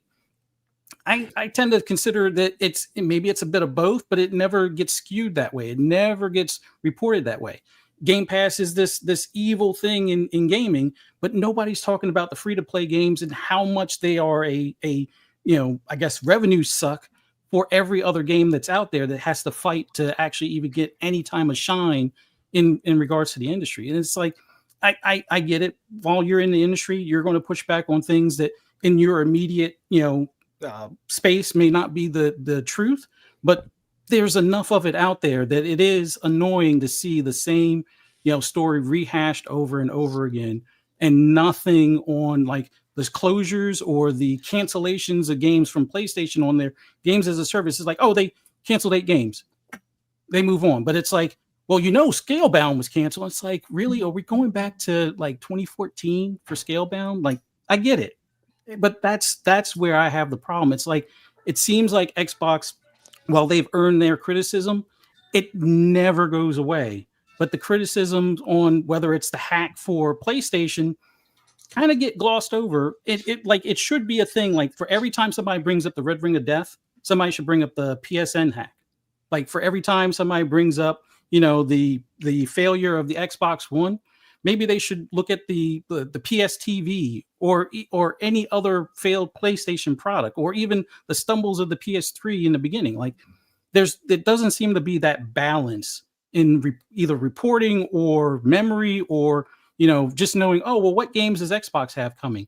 But yet we know that PlayStation has games coming, but they've only really done a state of play once in the blue moon here from their first party. So it just, there's a lot of surface stuff that feels like it's being either deceitful or just not being up on the up and up as far as how reporting is done. At least for somebody that comes from the auto industry, the gaming industry, when it comes to reporting, is not anywhere near as what I would say trusting or trustworthy in comparison to other like reviews of whether it's other technology things or automotive. So that's why I look at things the way I do, as far as it just feels like there isn't that balance. Like you. So let me ask you this question. Because like you even brought up the free to play stuff in comparison to Game Pass, stuff like that, right? Mm-hmm. So are you telling me there is no one out there that is pointing these things out, or are you focused on the people that are not? No, I'm not saying that no one is pointing that out, but it's like you'll have one or two sites that point it out, and it's like not repeated on Twitter. It's not, and I guess it has to do with the audience as far as the engagement. But when it comes to, let's just say DualShocker, for example, the battery thing, that's something that they'll continue to post nonstop, whether people give likes on it or not. I've noticed like, okay, there's less likes on this one, but yet they still post it 5 or 6 times. They didn't say anything about the DualSense being a battery suck, as far as with, after a couple of years being only able to get 2 to 4 years of life out of it. Now, they might report that once, but they'll report the battery issue on Xbox like 16 times. And that's where the balance issue that I have a problem with comes from. But see, this is the whole point that I was coming up for. And I know that the chat is angry at me and taking personal shots and all that. That's fine, because I'm not afraid to give my opinion, and I never will stop. But the reason I came up here is you're focusing on the people who do say negative things. I'm not disagreeing with that. Yeah. But what I'm also saying is there are also people out there that are talking about the positives. I am definitely one of them. Yes. You know what I I'll agree mean? on that. So the whole point I'm saying here is keep it balanced. Yes, there's negative out there, but there's also people that are talking about the positives of the things that Xbox has done, the services that they have, the games, you know what I mean? Things like that. Mm-hmm. Whereas, like I said, the whole reason I came up here was you framed it in a way that it was just lumping everyone into one bucket as being negative. That's all I'm saying. Understood. I mean, look, I just want to add some additional context to this because, Fuzzy brought up some stuff that happened many, many years ago. I want to bring up something that you continue to look at someone like Christopher Drink, for instance. That guy's a walking troll. At every aspect, every turn, every article, he goes out of his way to take things out of context, like he did this week with quoting something from Machine Games. And instead it of was actually ridiculous. adding the actual entire conversation of why they said what they said, he puts it in the headlines. And he's a prime example. But something that's even more interesting, if we're being real here, and of course, Paris, we appreciate your opinion and how you represent and how professional you represent gamers and the industry. So you get it from both sides because you're a gamer, but you're also an industry pundit, right? So here I can add a point that we have seen all through 2025, right? Xbox is dead. Xbox is going third party because they're putting their games on PlayStation. Xbox is officially a third party publisher. Well, I mean, opinions, right? Depending on where you fall, does it matter? I don't get any ducats out of it, so I don't care. I used to care. 2 years ago, I was a guy that was like, yeah, F that, man. Don't put anything on PlayStation. But now I understand the business. But now, when the games go to PlayStation, from PlayStation to Xbox, it's always a particular site or three defending it, meaning that, MLB The Show forced their hand. So MLB The Show is going over and it's being published by MLB, so it doesn't count. I mean, the same thing was said about Lego Horizon. They said it was a Lego call, not a PlayStation call. Well, that's one of them. But here's another. This is PlayStation's call. Right. Here's another. When, of course, Helldivers was coming over, and I got ridiculed for that. People did podcasts on me for that. People wrote articles on that when I made that announcement. Right. That was last year. And I haven't gotten an apology in my mailbox yet. The funny thing is, when it comes to idiots like that, you kill them by just standing. No, I don't even go after people. Like Umbra was saying, I should bring out the receipts. I don't care. I'm 54 years old. You don't need to. Their integrity of their site just went down even further by posting. And these were websites, folks. These were websites, which will remain nameless. But one additional thing before I bring BitCloud in is the reasoning behind Helldivers was, well, it's a service game, and that's why. It's a service game, and it's the whole game's a service, but it's there are a lot of narratives, and there are a lot of websites that use hate mongering for clickbait. And again, they use opinions. I don't know if you saw it or not, but they were using like opinions, random opinions on Twitter and saying like, oh guys, no, this doesn't mean that PlayStation is going day and date with PC or Xbox to release this because of this, that, there. I'm like, okay, where's your proof? This is like, oh, it's just an opinion of someone else saying I don't see more games going aside from Helldivers and whatnot. It's like everybody with common sense knows what's happening right in front of them. Everybody who knows this, Paris, you especially know what's happening just by looking at the way these games are performing and just the way this company has changed its direction. PlayStation went from being the most stingy out of all three, one of the most stingy when it came to this generation, to now being the most open. Make it make sense. No, of course. And just to your point, and I'm a bow out. So again, I will apologize for disrupting everything. No, you're never a disruption, brother. We like this. Is a great. I'm going to make this a video. Well, you get awesome. No, but let me just say this before I bow. You're spot on correct about that, BitCloud. The industry's changing. I've been saying this for a while, and this is what's hilarious. It's like There's always gonna be somebody mad at me about an opinion because it's not always gonna be popular. I get They it. come for us But- all the time. You and Yeah, me, of we're, course. we're right on the front lines, and we know. we- Paris. yeah, it The just people is what it is. that think they know, and then they'll just run their mouths, and they don't know shit. Like that's the thing. Yeah, exactly. But yeah, I mean, the industry's changing. I mean, Phil Spencer tried to tell everybody this years ago, and they're, oh, no, you're just saying it because you're in last place, blah, blah, blah, blah, blah. But these games cost too much to make. They take too long to come out. You have to generate revenue. These are businesses. And that's just, sure, exclusivity obviously did matter and was a thing for a very long time. Met each other through the exclusivity argument for sure. And that's a big part of everything. But look at it now. Like, think about it like this. And I'll toss this to you, Paris.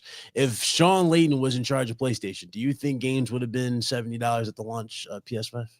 I think they would have been 80. I dead seriously think they would have been 80 right out the gates. Yeah. And we probably been at 90 now. You know what I'm saying? This is how crazy it would have been. Like Fuzzy shaking his head. That is how dire things have gotten. And keep in mind, during the PS4 gen, games were 60. Games were selling at 60. People had no problem paying 60. That was a fine price point. But when you add an additional $10 on it and you're still getting the same type of experiences, and mind you, games are still terribly optimized. You think people are going to buy these games in bulks day one like they did in PS4 gen? Now we're at $80 price tags. You think it's going to happen with $80?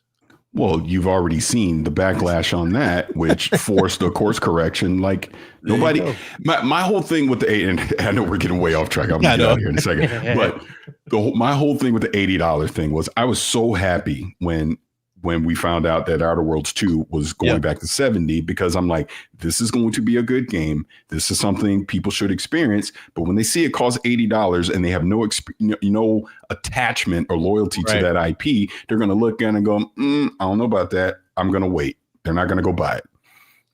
Yeah. Silksong is showing you right now. You lower the prices on these games, and they will run out in droves to go buy them. So it's not that there aren't customers out there that don't want to buy games.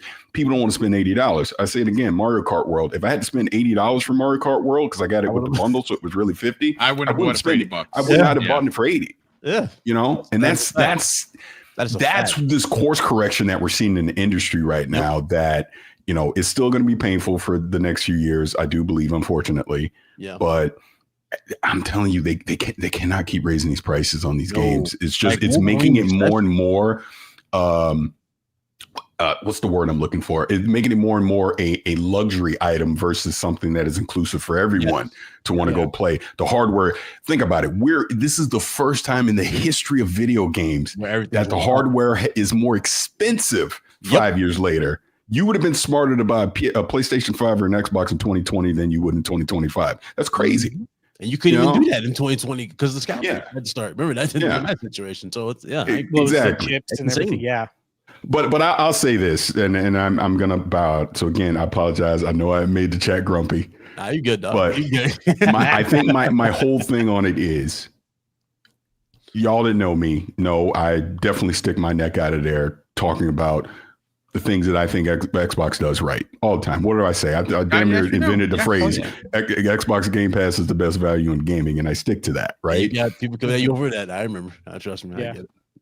Does Xbox deserve criticism? Of course they do. Are there people out there that take it to the extreme? Of course they do. Yes. All I'm saying is look at the people that are fair and balanced about stuff too, and give them their flowers as well. That's all, honestly, was all I was trying to say in that. And Fuzzy, I just use it as an example. I love you. I was not trying to pick you or demean your opinion, because you 100% have a right to your opinion. I would never tell anyone not to have their opinion on this stuff. But I wanted to give my opinion on it as well. Yes, brother. So, that's why we love you coming into the show and doing what you do, brother. You did not make a disruption. Again, folks, Paris Lily Folk, he's reviewing Ghost of Yotai. Can't wait to check out your review on my birthday, mind you, 9/25/2025. I'll be double nickels. So I'm looking forward to that. I'll be picking that up day one. And of course, appreciate you popping in. Enjoy your weekend, brother. And again, never a disruption. You're always welcome here. No, appreciate y'all, man. And y'all have a good rest of the show, and happy birthday in a few weeks. And I'm sure I'll talk to y'all soon. Thank you. All right, man. Take it easy, bub. Thanks. So, Big Cloud, listen, everyone knows Big Cloud. He started here with me on Breakfast with Boom many years ago. He's a PlayStation podcaster. He's a PlayStation content creator. And he is the king of trophies. But the one thing that you have to know about Big Cloud Gaming is that, yes, he likes PlayStation, but he gives them smoke on a regular basis for some of the things that they do. And he's been, like Paris, does not wear it on his sleeve. He goes and there's no hair on his tongue. I don't know how many more points I can add to this thing, but Big Cloud, again, I know the running narrative for Xbox has been negative and I want to say this. I think it's been the ante has been turned up a bit, or the dial has been dialed to 11, so to speak, on this anti-Xbox rhetoric. And I do think it's because it's mostly out of anger, because everything anger is one thing, but I actually think it's fear. That too. I think fear leads the charge on why you see this anti-Xbox rhetoric, because one, they changed the industry when they brought Xbox Game Pass to fruition in summer of 2017. They then changed the game once again by coming out with 2 SKUs in 2020 with a lesser powerful console called the Series S, which turns out to be a damn good console even to this day. And then, of course, when they started doing some of the things that they did, like buying Activision and consolidating Bethesda into Xbox first party, they changed the industry, and they're changing the industry once again by doing an OEM open source box that has not been done since the 3DO 100 years ago, where you had Panasonic and another company making a 3DO. Well, now you're going to have potentially ASUS not only bringing the handhelds later this year, next month, but their own potential box underneath the TV even before Xbox puts theirs out in 2027. And I do think there's a lot of people in games media, as well as games community, or the community of gaming, that don't like these changes, that want to go back to, you know what? I almost forgot. They changed the industry by going third party, by putting their games on PlayStation, which seemed to be a big success for them. So much so that Sony is putting their games, or at least their first couple of games, onto Xbox. And it does seem like hashtag the whole slate is coming. Let's get your thoughts on some of the rhetoric, the anti-Xbox rhetoric. So, I mean, like you said, like the dial has been turned up. Yes, a lot of this is due to fear, because they don't want quote unquote PlayStation to do it. But again, PlayStation's been telling you for the longest time. I've said it multiple times with you on this very show, where they were pushing the whole Beyond tagline. Who remembers that? Fuzzy, I know you remember that. I put a big emphasis on them, keep saying, yo, Beyond. And they kept saying beyond the console, beyond barriers and limitation. It's like, yeah, they're not talking about just selling you PlayStation consoles or talking about attraction pieces for their characters like Nintendo World or whatever. They're not just talking about that. They're talking about you having an open source or open platform where you can play your games wherever you want. That's why they put a big emphasis on the glasses, put a big emphasis on mobile gaming, and a big emphasis on just showing off like the umbrella effect of you can play this on console, this, and the third.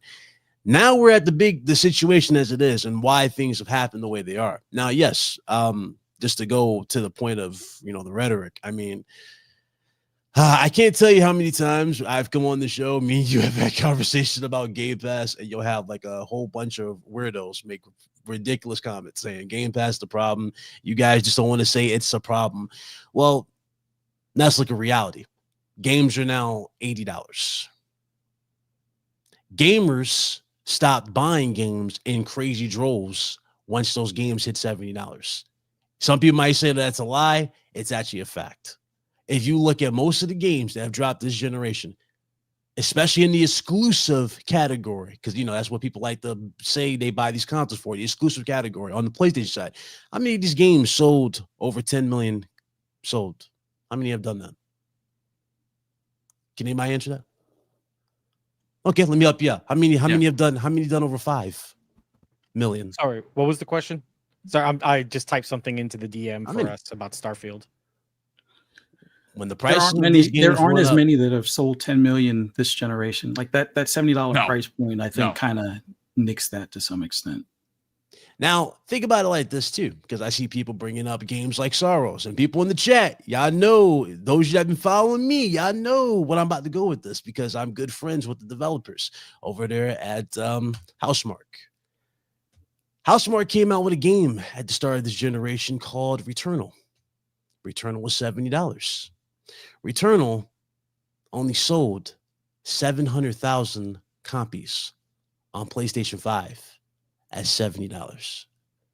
Now, what makes you think Sorrows, made by the same team, is going to do any better if it was strictly only exclusive to PlayStation in 2025 and onwards? Oh, the narrative is niche. No, there's no such thing as the game being niche. It's dudes that want to buy what they talk about. See, a lot of people like to be part of a conversation, but they actively do their damnedest to be part of a solution. If you want games to not go to a certain platform, then you must swipe left on that credit card and purchase said game. But the reality is this, though. Yeah, I've seen too many studios go bye-bye in the midst of this. And guess what? More likely more are going to go bye-bye off of just the situation in regards to fair games and Marathon. Sony has spent over $3 billion with these studios together. Over $3 billion. And crazy thing is, they're spending even more money apparently, because they're going to be giving away $500 for every player or something like that to try this game.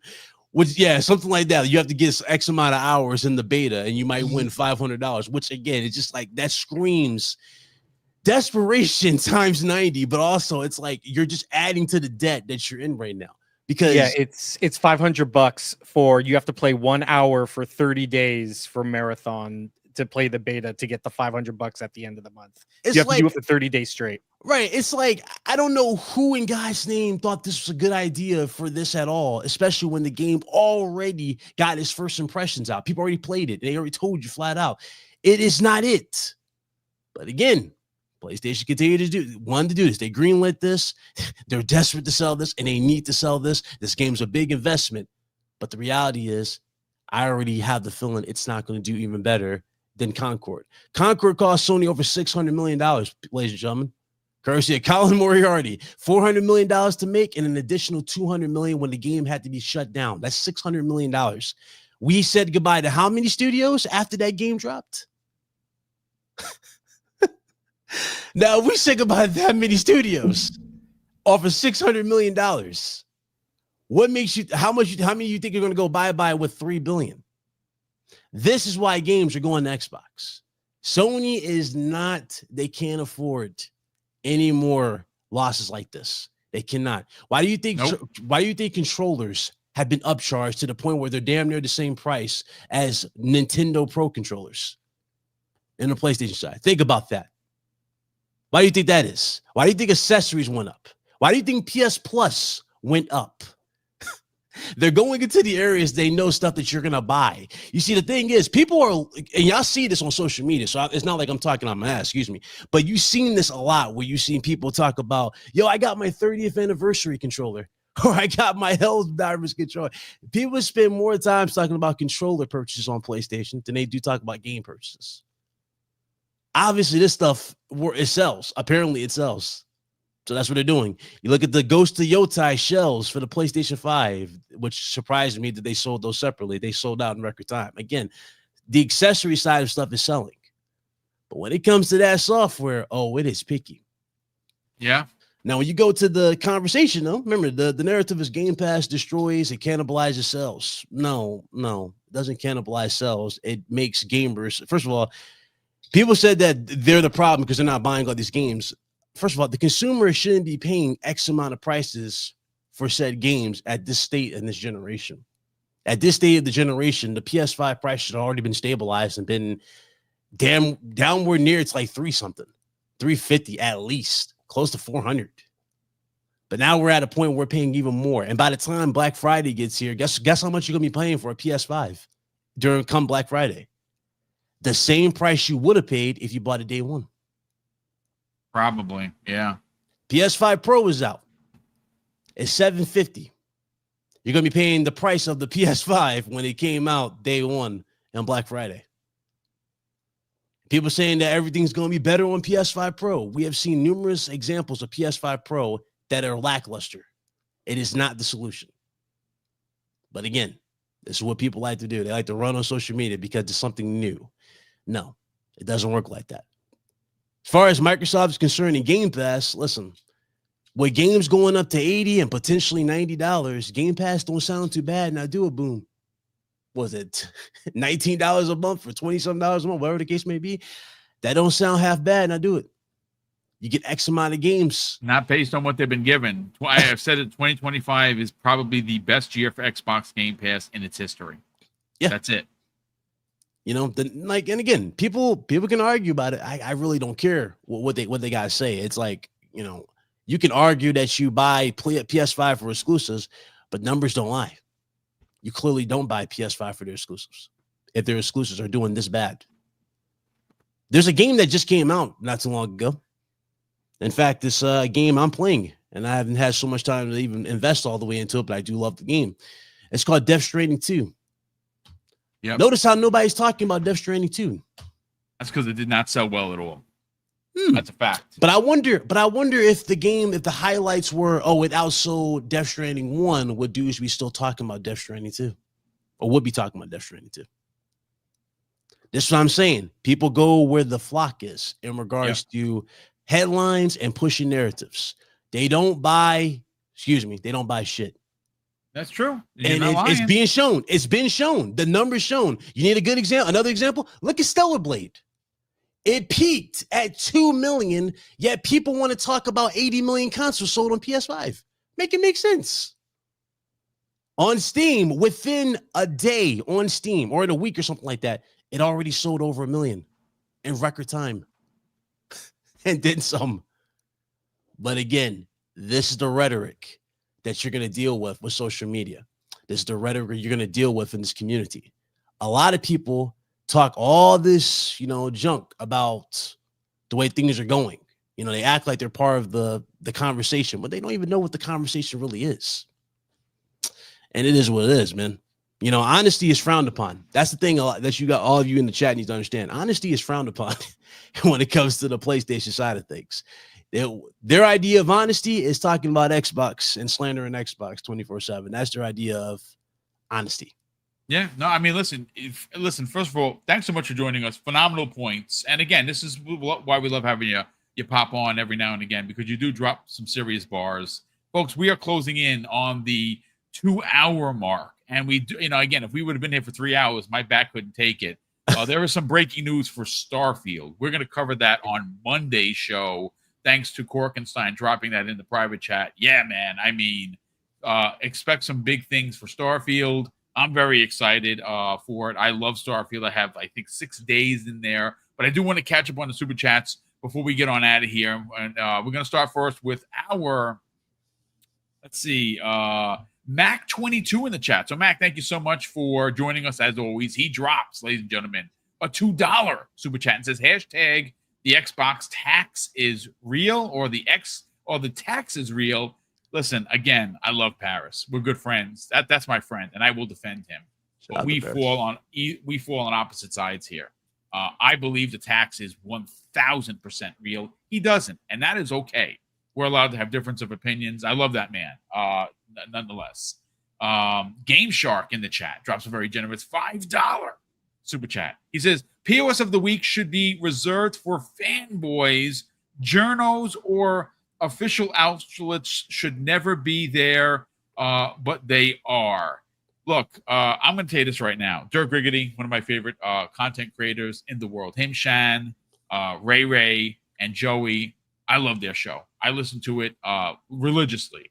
I watch their show every week, and I watch the One Man Dark Man podcast as well. They are needed in the community. I don't like the console war stuff. I don't. Not that I don't like it. I don't do it. I try not to do it. But that's me. But I will say this: podcasts like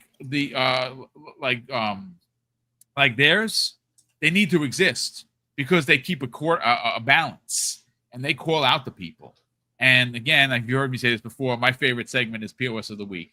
Not just because he defended me a couple weeks ago, putting a guy on blast, which I loved every second of. I'm not going to sit here and lie, but I just like the segment because it does shout out a lot of the content creation community specifically, and even some journals. Not all journals, but some deserve to be there because they go out of their way to do these opinion pieces that are hate narrative written pieces, and I can't stand it.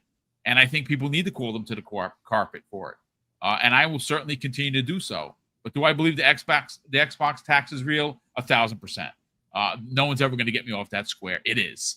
Just go and look at someone like Christopher Drain.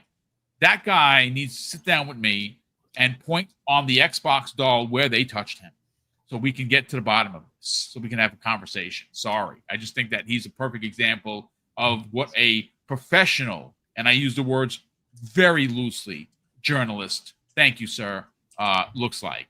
Sorry. So thank you, Game Shark, as always. We have a new channel member, Free Bear. Brother, that's great, man. Thank you so much for the generosity. Appreciate you joining us. Hopefully you enjoyed the conversation.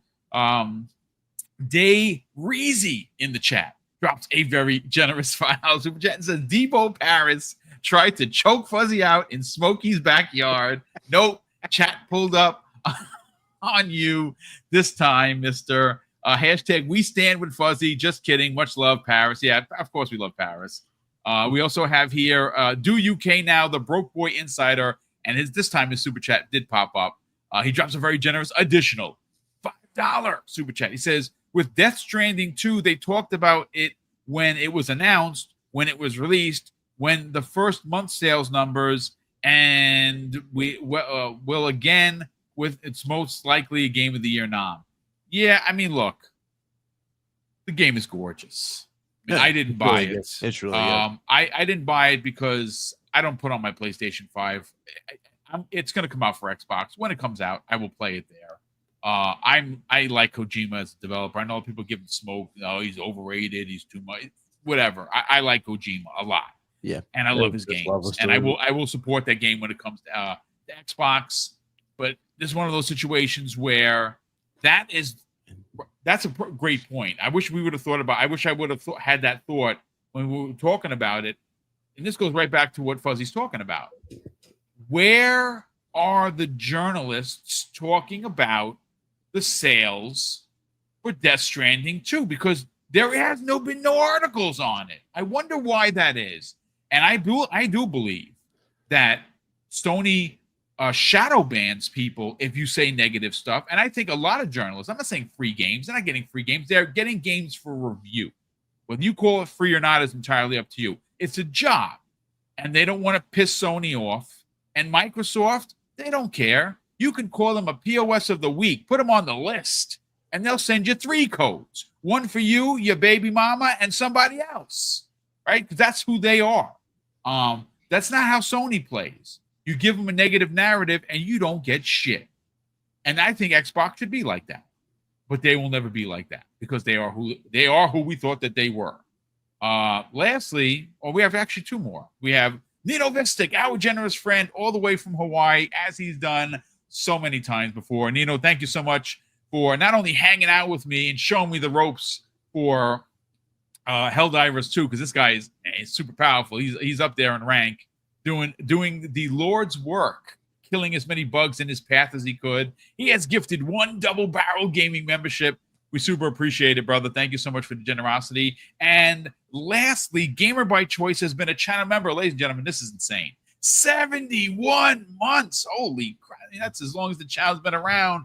Gamer by Choice, thank you so much for the continued and very generous gifts that you give Mrs. Boom and I. He says Paris is good people, and he looks for the good in people. Yes, he does. I think many of the journalists just don't want to rock the boat, and that's why they report on Xbox the way they do compared to PlayStation. I mean, that's possible, but I think really what it comes to is something that Korkenstein consistently talks about, and that's the SEOs, right? Like, you know, they are going to write about and print something that's going to either get people to click it because they don't like Xbox, or enrage people to click it because they love Xbox. That's the point of what they do.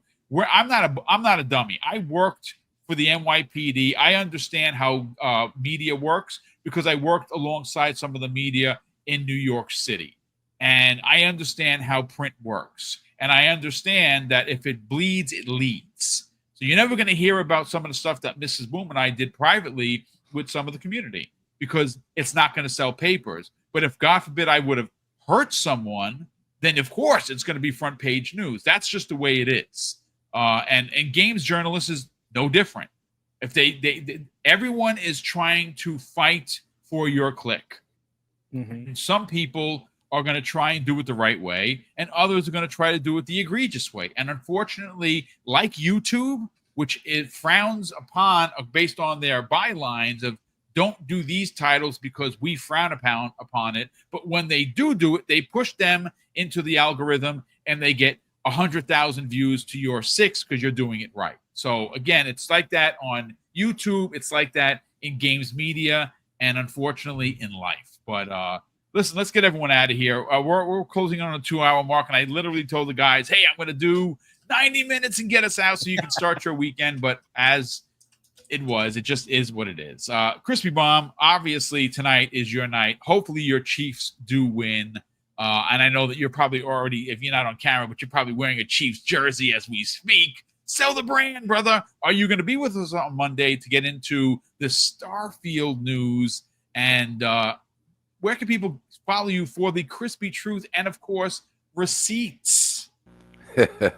At Crispy Bomb on X, Crispy Bomb 28, Xbox Live.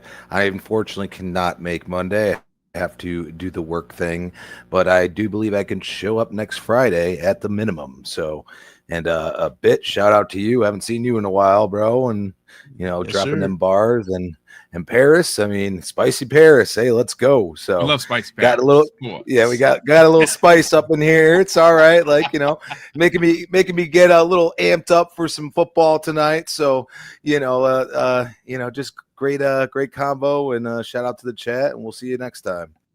Absolutely, brother. Well, enjoy your weekend. Good luck tonight. And of course, the Pittsburgh Chiefs AFC Championship game is in our cards. I can see it. At least that's my hopeful nerdness of being a Steeler fan since 1976.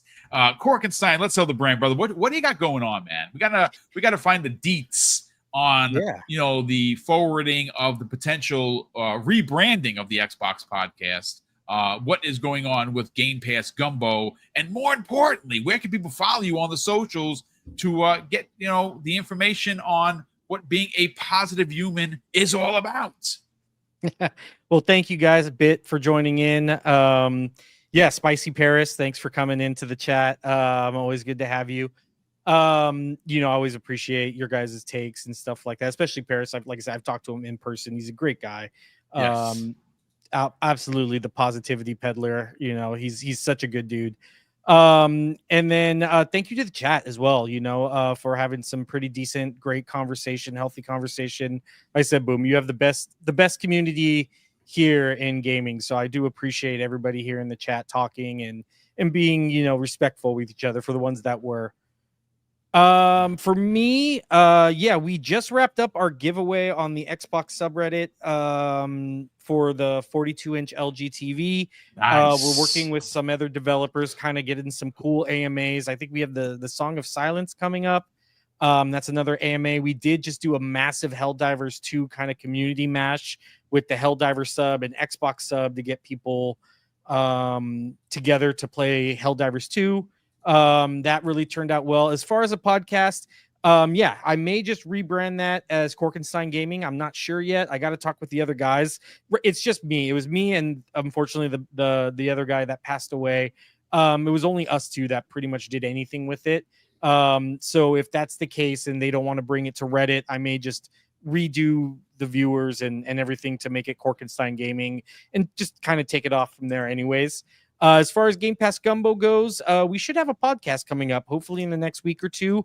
We're going to be doing some more streams. And we did just post out a video about how to get World of Warcraft on a handheld in under 3 minutes. So that's like a cool little video if a handhelds are your thing. Our co-host Goldshell, he did like a little video about it. So look for more things like that. I'm still trying to work with some developers on getting codes to either give away or do reviews on and things like that. It's a process. But yeah, thanks for everybody for having me. If you need somebody, tag me and Coach, depending on what time Monday is. I'll definitely talk about Starfield and Yeah, the well, whole we go show. live at 12, but that's one of the smaller shows. That usually goes about 75 minutes, give or take. Oh, 12. Oh, Eastern. So Yeah. I'd be asleep by then. Okay. Never mind then. But yeah, have a good show. I'll see you guys here next Friday. All right, brother, definitely. Fuzzy Belvedere, let's sell the brand, brother. You have a podcast happening this evening with the missus called Fright Night with Ferocious Fee, 6 p.m. Eastern Standard Time. I don't know what the subject matter is, but that's what we have you here to tell us. By all means, where can people subscribe to the YouTube channel, but more importantly, follow you guys on social media?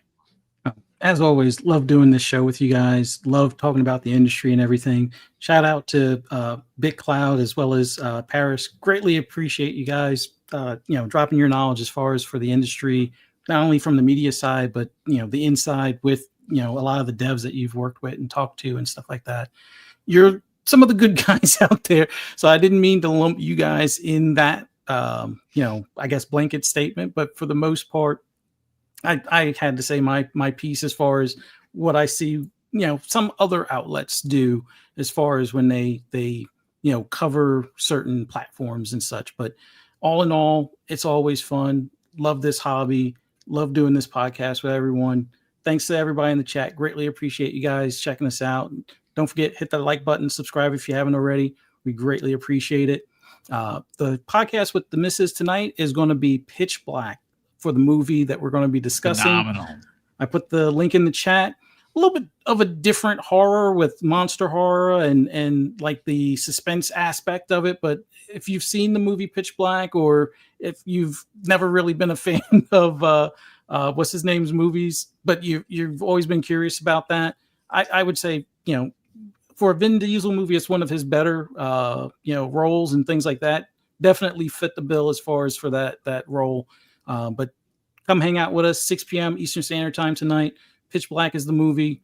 We'll be chopping up as far as maybe discussing comparison to the Chronicles of Riddick and a few of the other, things in the series like the animation and stuff. But yeah, we're going to be having fun tonight and look forward to hopefully having you guys join us. But all in all, be safe out there. Enjoy games. There are plenty of them out there, Silksong being one good one out there. So if you can get it downloaded, which you should be able to, I think everything is kind of fixed on that point. Definitely give it a try. Highly recommend it on a handheld. It's that game that fits on a handheld. So if you're on that fence on handhelds, this is one of the types of games that really stands out on those devices. But, be safe, have fun, play some games, watch some movies, and hopefully see you all Monday at 12 noon for Xbox Lunch Break Special. See you then. Appreciate it. And Big Cloud Gaming, sell the brand, brother. Well, where can people check out your YouTube channel? Subscribe, of course, and follow you on social media. What else you got going on, man? You already know the usual. YouTube, Twitch, Twitter, it's Big Cloud Gaming. If you do see me on YouTube, yes, my logo is I'm the guy with the dog logo. Okay. No, it's me. It's good to be here. Good to see everybody. It's been a while. Fuzzy, of course. First time eating Korkenstein, so good to meet you. My boy Crispy, even though he was asleep most of the show. Oh man. I'm like, damn, he's alive. He talked. Yeah, boom. You already know. Long time coming, man.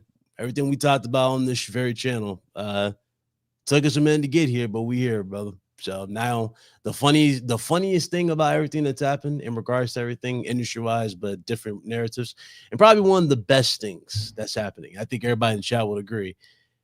Everybody's talking, wait for it. Everybody's talking about video games now. Yes. I want you to think about what I just said. Everybody's now talking about video games and a video game hobby. Kind of crazy, yeah. Crazy times we're in. Love it. Crazy times. But anyway, thanks for having me. I'll see you guys when I can make it. Yeah, you have a blessed one in the chat. Enjoy your weekend. As you as well. And before we get out of here, Gamer by Choice drops an additional, very generous $5 super chat. It says, I followed Microsoft before Xbox began, and then them getting into consoles had me concerned because I knew Microsoft bought out Fear and Hate back in the 90s and 2000s. Yeah, and I mean, that's a lot of people still have that distaste for them because they're such a big corporation. And again, they get it wrong all the time. You heard Paris say it. Xbox steps on rakes. I've said it before, and I give them the smoke. But if you're going to give it out, make sure that it's fair. And unfortunately for Xbox, it's usually not. It's usually one-sided. And, until they make a stand or they're just too good for everyone, what needs to happen is they need to keep on their pace, keep giving back to the community, keep being the leader on change for the industry. And when that happens, the a-holes that write the anti-Xbox narratives are going to look like a-holes even more. And eventually people are going to stop reading their stuff. But we will certainly see. But ladies and gentlemen, that's going to do it for us. A big thank you to all of the super chats, gifted subs. A big thank you to everyone that has donated a code like Korkenstein. There was a couple of people that donated codes. So thank you so much for that. Please, folks, let us know by telling us in the next chat who got what. Hopefully, someone who didn't have Shinobi got Shinobi. That game is dope. That game is going to be a possible Game of the Year contender. It is amazing. And again, that code was for Steam. A big thank you to once again to everyone that showed up today. If you're here, you're still here, hit the like button on your way out the door. Let's try and get this over 300 likes. We would definitely appreciate it. And of course, I'm going to close out the show with something that's incredibly important to me, ladies and gentlemen. Hopefully one day it'll be important to you. And that's something that my dad taught us when we were kids and would say, Craig, treat others how you want to be treated. And also, it doesn't cost anything to be nice. You live by those rules, son. I can guarantee you're going to have an awesome day. So take care. Have a great weekend. And we'll see you next week on the newest episode of Breakfast with Boom.